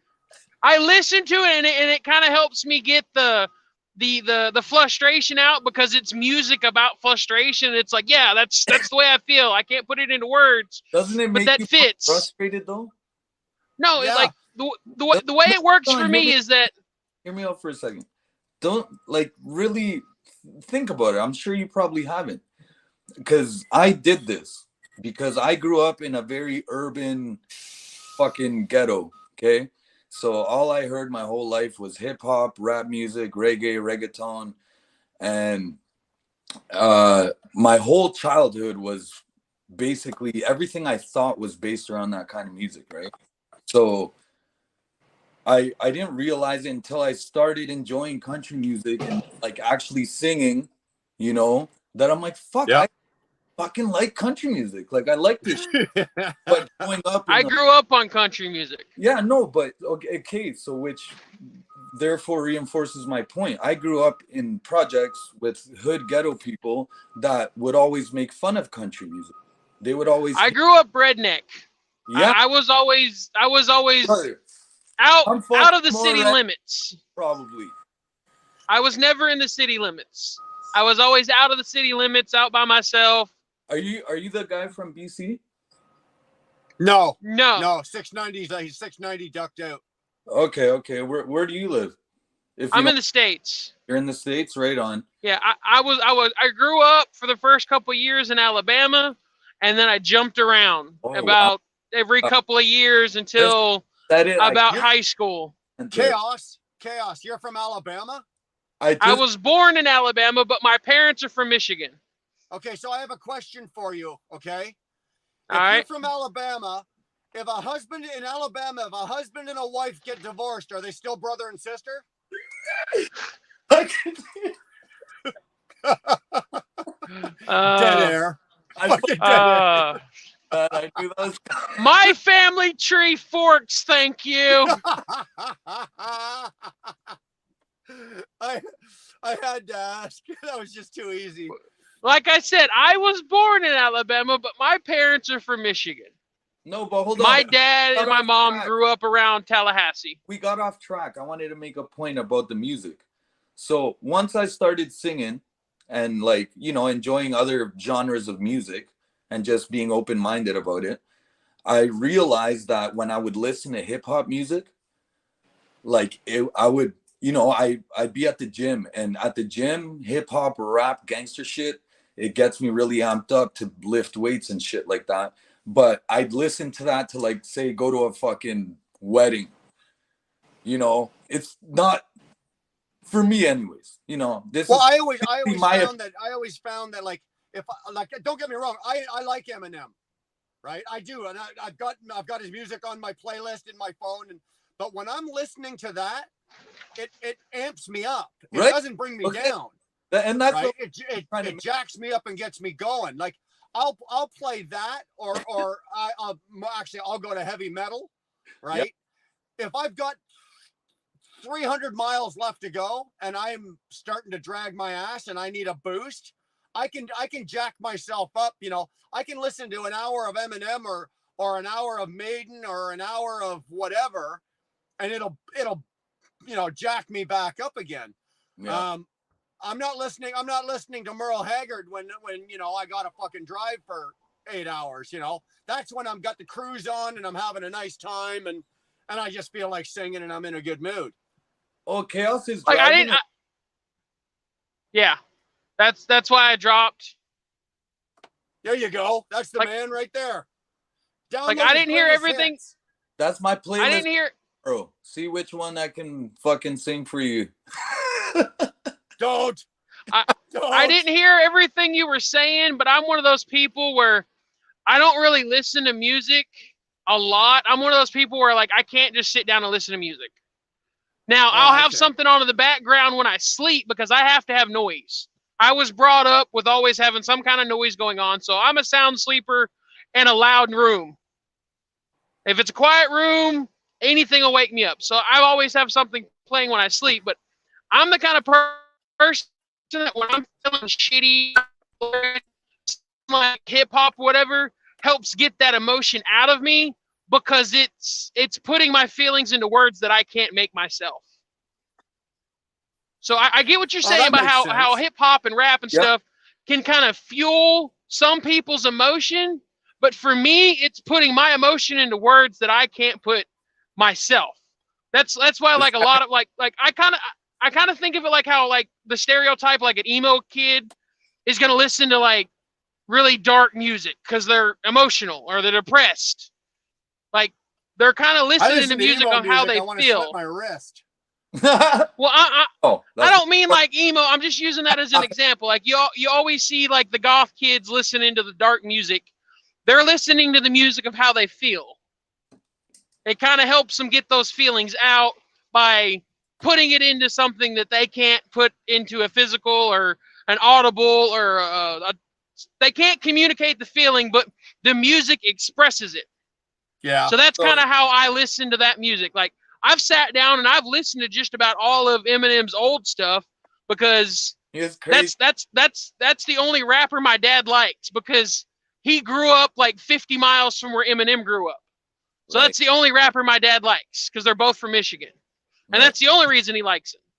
So like I know Eminem's old stuff and I've just sat and listened to him over the years and I know the gist of all his music, so I know it's not as bad as some of the more we'll say black artists, because I don't know enough of them to know any names, but I know theirs are a lot more about killing people, doing drugs, and having multiple women, where Eminem's more like, my life's been shit. I've been dealt a shit hand, but I'm going to make the most of the shit that I have.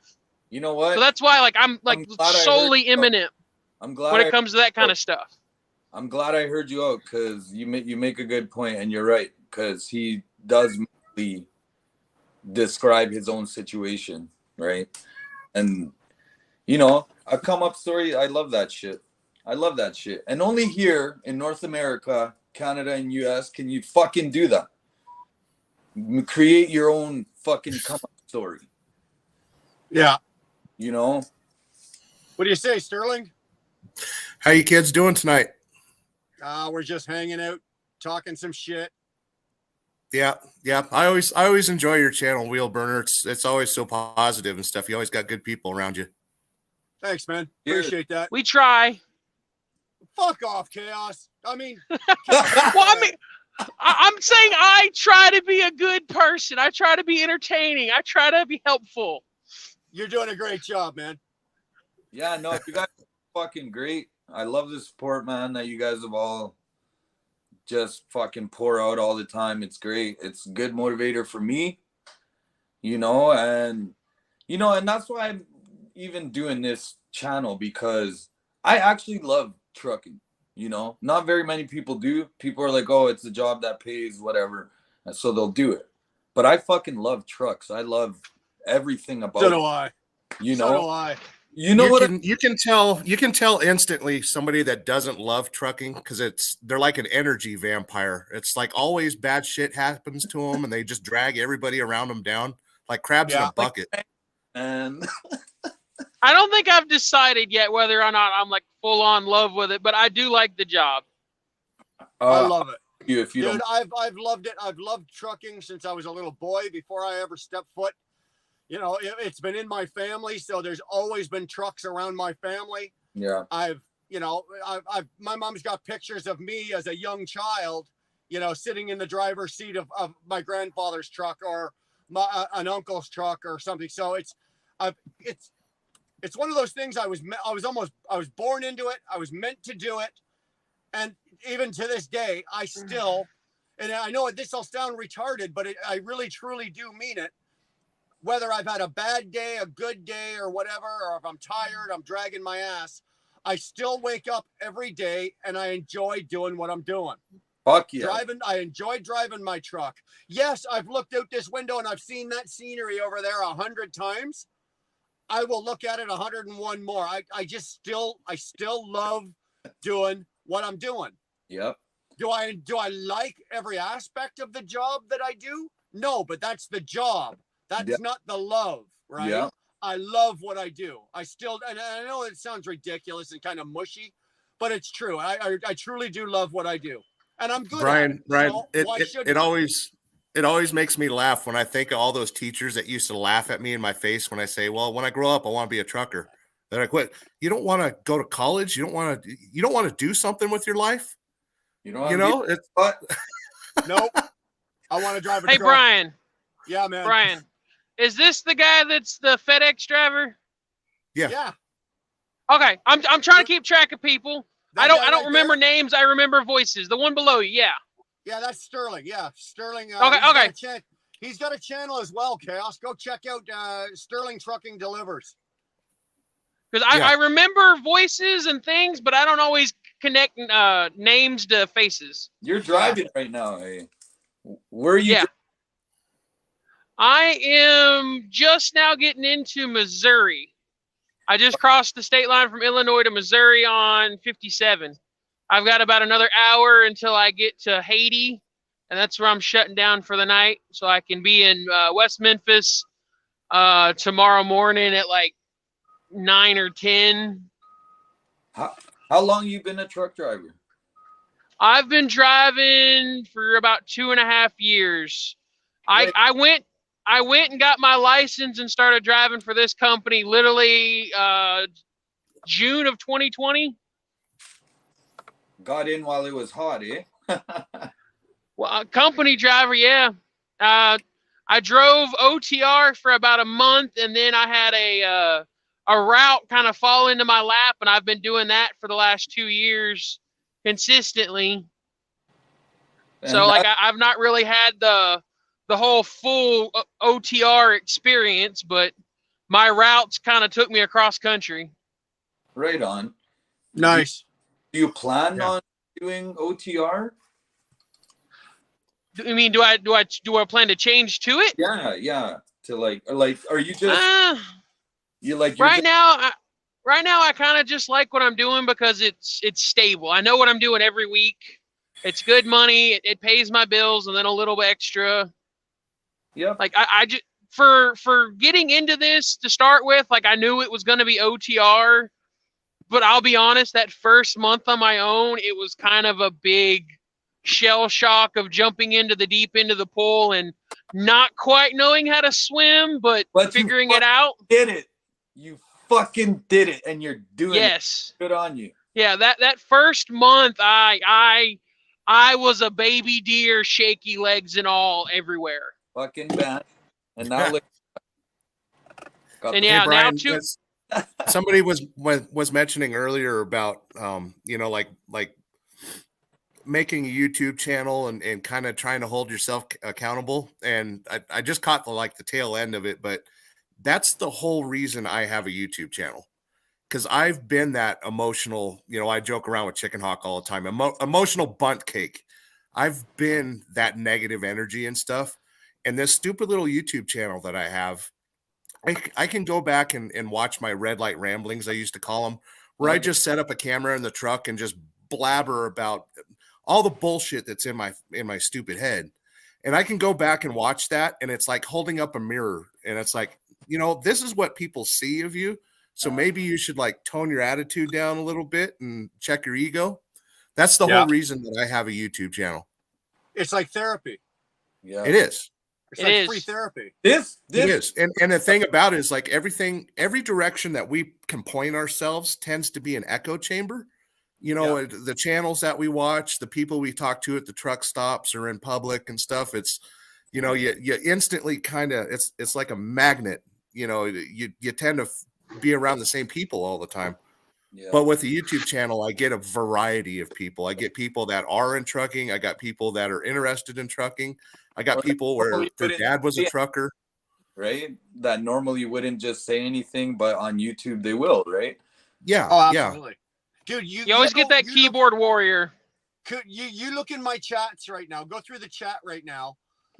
There's a whole bunch of other conversations, side chats going on. These are all people that don't know each other, have never met each other, yet they come on here every time I go live, or Sterling, when you go live, it happens in yours as well. Oh yeah. And they chit chat, they joke around, they goof around, they these are if you go through my chats right now, I'm looking at probably, I would have to say probably 1/3 of the people in here aren't even truck drivers. They're not even trucking related. They're just people that have, caught on to the channel, and they just come in here because, and most of them, believe it or not, are not even here for me. You fuckers, I hate you. But you're not even here for me. They're not. Well, They your come in here because they personality wanna brought them in, though. Your personality brought them in. I originally got them here, but they're in here and they're just chatting away, and I love it. I love it. If I can offer an outlet for people to come in and just kill a couple of hours and shoot the shit with each other and just joke and goof around, and there's no, fuck you, motherfucker, you say that again, I'm going to drive from here down to Florida and beat your face in and try to kill you. None of that goes on in here. Right. It's cool. I love it. My wife's in there. She's messing around with everybody and flirting with half the fucking places, and which is good because I'm over here doing what I'm doing and she can't see what I'm doing because she's busy flirting with Chicken Hawk. So Well, Brian, that's why I said James's channel is OnlyFans and you're the Discovery Channel. That's fucking thank you. hilarious. Thank you. That's what got me. Yeah, Sterling, that's exactly what I did. That's exactly what I did the first time he said it. I almost had pop coming out of my nose. I was laughing, right? That's what brought me into this live. Sorry, Sterling. Oh my God, that was great. But it, No, you know what? I- but it's true. It is. It true. is. I'm Right? gonna It is. You go to certain channels because you get certain. There's a certain expectation of what you're going to get there. There's an Right? energy. And that's what draws people there. Then you go to other channels, and I do it too. I go watch James because I know this is what I'm going to get. I go. It's going to watch be entertaining, Shannon. if nothing else. Well, right, but then I'll go watch Shannon because I know this is what I'm going to get. I watch Sterling 100%. because I know what I'm going to get on every channel. I gotta You come find. here, I don't know you why. never know what the hell you're going to get, but at least it's good, clean, wholesome fun, and I'm good with that. You know, I'm good with Right. that. I'm gonna. Well, I just had to stop by for a little bit. I'm getting ready to go to work. You started talking about Merle Haggard, and I was like, oh, I got to say, I like Merle Haggard too. I just Love Merle Haggard, man. Tomorrow. Love Merle Haggard. Hey, well, I'm gonna sign out too. 4:30 a.m. comes pretty early, so Oh, don't. Be a Oh, I fucking remember pussy. those mornings. I was- I hated those dude, mornings. I was partying with Chicken Hawk in Philadelphia till 2:30 in the morning, for Christ's sake, and then had to get up at 5 and go to work. So don't cry me a river. You're fucking young and strong. Don't be bitching. but that's why, because I make these choices to give myself the best possible. Ah, You know. you can't argue with reason, can you? I- Fuck no. No. There's always got to All right, be a Millie. sober driver in the room. I gotta Yeah. be hip top in the morning. I got one load tomorrow because I actually got my first check engine light today. So Oh, get used to it, man. That's just takes a piece of fucking electrical tape and put it over top, man. Just Now, If it's a you ever wonder- Cascadia, if you ever wonder why I wear sunglasses at nights, because the check engine lights. the check engine light, exactly. At least the good thing is, as a company driver, when that check engine light comes on, you know, you dial 1-800, come fix my shit. You don't have to Yep. worry about it, right? Yep. Oh, So, I don't give a. I don't. That whole dashboard can light up like a Christmas tree every night. I could give, and I top off the fuel tank, and I spill fuel all over the ground, and I don't give a shit. Fuck, I hear you. I can't endorse that. It's funny as fuck though. I try to keep it clean. well, this is Yeah. the perfect example of you say the second thing you think of, not your first. Yeah, Yes. exactly. Exactly. Let's bring this full circle. Yeah. Yeah. Well, boys, good night. Brian, thank you very much for having me on, man. Hey, Yeah. Millie, thanks for popping in, brother. You're welcome anytime, man. I'm gonna at You be least safe up there, man. get on the shorts at least just to give you guys a peek of what I'm up to these days. And yeah, Throw at least you know what exactly. That's a good idea. Just throw up a short. yeah, no doubt. So I'm Just gonna throw up a short. You don't have to be a full video. Just throw up a 60-second or whatever you've got. Throw it up. You got to take a 30-minute break, right? Take 2 minutes to just blabber something. No, he doesn't have to take a 30-minute break. In What's the- Canada, Oh, we he don't doesn't? have to. Okay. No. what's the break? Yeah, I mean, what's a break? like you guys flat out, right? So it's, you know, it's a lot. I have no idea what you guys do, to be honest. You know, the way I'm still running paper logs for one. And I hate those. I fucking love it, man. It just I love hate them. filling out the I damn love- lines. I love it because I know it's old school Dude. and dying. How can you be a trucker and not do lines? Come on now. Oh yeah, exactly. Right. What's If the you other don't know one? how Drawing to do lines, them. involve yourself with hookers or drive a fucking 18-speed, get off my channel. See, Yes. Yes. Drawing lines and then doing the math to make sure all the numbers equal 24. no, and that's just it. I love fucking I love driving the 18 speed, but even that's getting phased out. One of our senior guys just got a brand new 2023 unit in, and it's fucking automatic. I was like, what? He loves it now. He's had I love it. I loves love it. it I'll now. never drive another manual fucking transmission for the rest of my life. Exactly Never. like he said. Never. I like my truck. My personal truck is a manual. It's nice to drive occasionally. What do No. you? I have to drive a manual because it keeps me awake, and also for chaining up and stuff because I got to chain up to get over Donner a lot. And automatics, it's hard to get tire chains on an automatic because it wants to spin the tires out from underneath it. Where do you drive, Sterling? Northern Nevada. Okay, yeah, up in the mountains. The Sierras. Is that's am I That's right. Yeah, Sterling pulls wiggle wagons. Okay. He's one of those maniacs that passes you at 90 miles an hour while the fucking trailers are going like this all the way. Unfortunately, my truck is governed, so that's 90 kilometers an hour. Yeah, okay. You're covered. Good for you. Nice. What 90 You're kilometers? FedEx, right? No, he's- my truck's limited to 65 mile an hour. Okay, which is Yeah.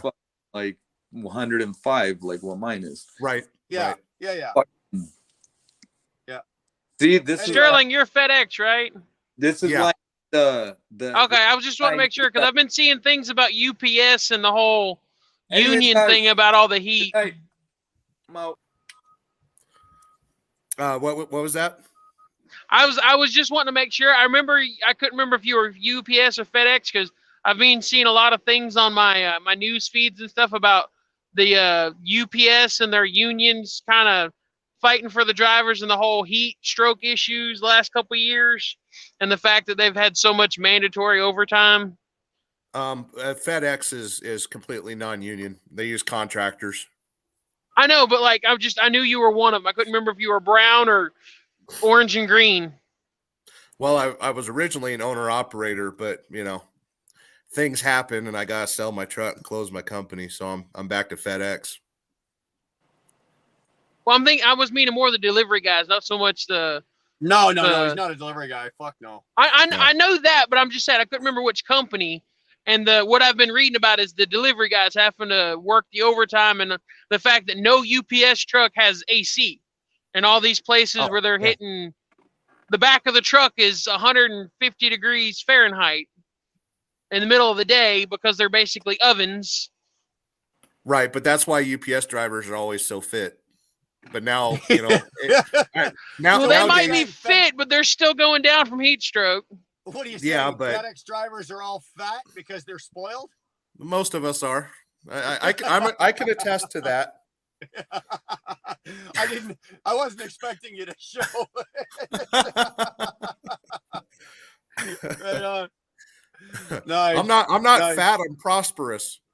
Yeah, that's You're me. fluffy. You're fluffy. No. I'm fluffy. I'm not fat. I'm just overwhelmingly overweight. That's all. Yeah. Like Mom Yeah. said, I'm thick boned. Yeah. Well, my mom said I was just thick, dude. So anyway, you know what, boys? I'm gonna shut this down. I've had let's see, the chats are still going. I'll go jump in bed and go to sleep if you guys want to keep the talk, and I'll just do a James. So I'll sit back here and I'll sit in bed and fucking snore if you want and go have a nap. But Only if we can see your bare ass the whole time. you're gonna see more than my bare ass, Jack. Don't you worry. I gotta hit the road. I gotta go save Christmas. You do that. All right. Thanks, Santa. Yep. Catch you kids later. Safe, girl.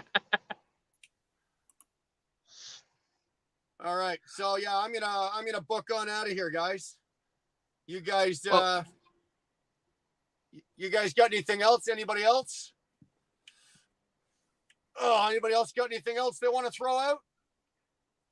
The link is still up. If anybody wants to come in and just throw something out, that's good. But if not, then I think Chaos is getting tired and he wants to go to bed soon. So we're just gonna kind of. Well, I've got 40 minutes until I hit the pilot, so you got me about 2 hours. Which I always seem to catch you on the days that I'm doing my south run. Well, you know what? That's good, man. If I can get you through a couple of hours, we got 3 hours and 45 minutes on here. So usually we go a little longer, but you know what? I'm just getting a little tired and I want to get something to eat and I want to talk to my wife. I got some things to talk about and I don't want to make it a late night because I got to deliver at 5 a.m. So I'm up at 4. I'll probably be up at about 4:15 tomorrow. So I feel you. But Yeah. hey, one last thing I was going to ask you. I know you said you come down and you kind of run between whatever and like Iowa. If you're ever going through Indianapolis on Mondays or Thursdays, I'll probably be up there. Okay. Dude, Because that's where I'm running now. I don't go to Texas anymore. I do Indy because my company doesn't really do the West Coast, so we do right out, pretty much out, like as far as like we cover Nebraska, and then everything south of Nebraska down. So I do Indy, like I'm always in Indiana, Indianapolis, Louisville, like all of that area, that part of the country in there. I'm down in there. It just seems to be for the last couple of weeks, or actually the last month, I've been out on the East Coast here. Not that I mind it, because they're shorter runs and I make more money doing them. Right? I can turn more of them. So, and right now, I think with the way the industry is, the money is in the short runs. It's not in the long runs. So I've been doing these, and I'm good with it. But yeah, man, dude, if I'm ever out there, I'll definitely throw it out there, and I'll reach out to you. Yeah, I usually stay in Spiceland, Indiana. It's right there between Indianapolis and Richmond. Okay, I know where you're at. That pilot right there. Yeah, that's my Monday nights and Thursday or Monday and Wednesday night stops. Right on. Okay. Well, dude, So, I try if I can to do at least 2 lives a week, right? One on the road and one on the weekend. So if I'm ever down there and I'm blowing a live, if there's any way that you could find me or come to me, that would be awesome. I'd love to throw you in here. And I just like hooking up with people on the road. Like I almost hooked up with Nomadic Brett once. Missed him by a few hours. I've almost hooked up with Kyle and Danny or Nevada. Missed him by about an hour. I did hook up with Chicken Hawk. I missed you by a couple hours in Nashville and Memphis that week. Did you? Like, yeah, I would love that. I think it would be great. I'd love to try to hook up with more people if I can. That's why I got no problem. A lot of people don't do it, but I do. I got no problem telling you guys where I am. If you're in the area and if I'm parked and I'm doing this and you're in the area, come bang on the door, man. I'd love to see you. I'd love to talk to you. I'd love to hang out with people. So yeah, man. Yeah, man. All right. Well, I'm going to get off here so you can close this down because you need to get to bed just like everybody else. And I just got to get this last 40 minutes and I'll be down for the night. I appreciate you getting me through. All right. You be good. Fun talking. Safe. Hey, drive safe, Chaos. Talk to you later. All right. Bye. All right, man. Look at that, Whittet. I swear to God, Whittet, you do this much more, I'm going to be on your payroll soon, son. Jesus. I just wanted to throw something here. I saw somebody in here that I haven't seen all night, but he's here, I guess. Just Trucking's in the house. Justin, you've been in here all night, or have you just popping in? Because I had Spectre on earlier and I had a couple things going. I would have really liked to have you in here while we had that going. But next time, don't be so shy. Biggest trucking channel on YouTube, and I'm telling him don't be shy. Jesus Christ, what am I thinking? Anyway, guys, I do appreciate you. Whittet, I do appreciate that. That is again very, very gracious. But I am going to take off out of here tonight. I've got a couple things I want to take care of, and I do want to call Dar. And anyway, I got to get something to eat. So I appreciate you being here. And what is it? What's tonight? Tonight's Tuesday night. We're probably going to be able to bang another one of these out before the weekend. I can't tell you when because I don't know where I'm going. I'm going into Newark, the Port of Newark tomorrow. After that, I don't know what my plan is. So I'll probably see if I can bang one off maybe Thursday night. So if you guys are around Thursday, we will see you. Hopefully we'll see you. Stop in and you guys drive safe, man. We'll see you down the road, eh?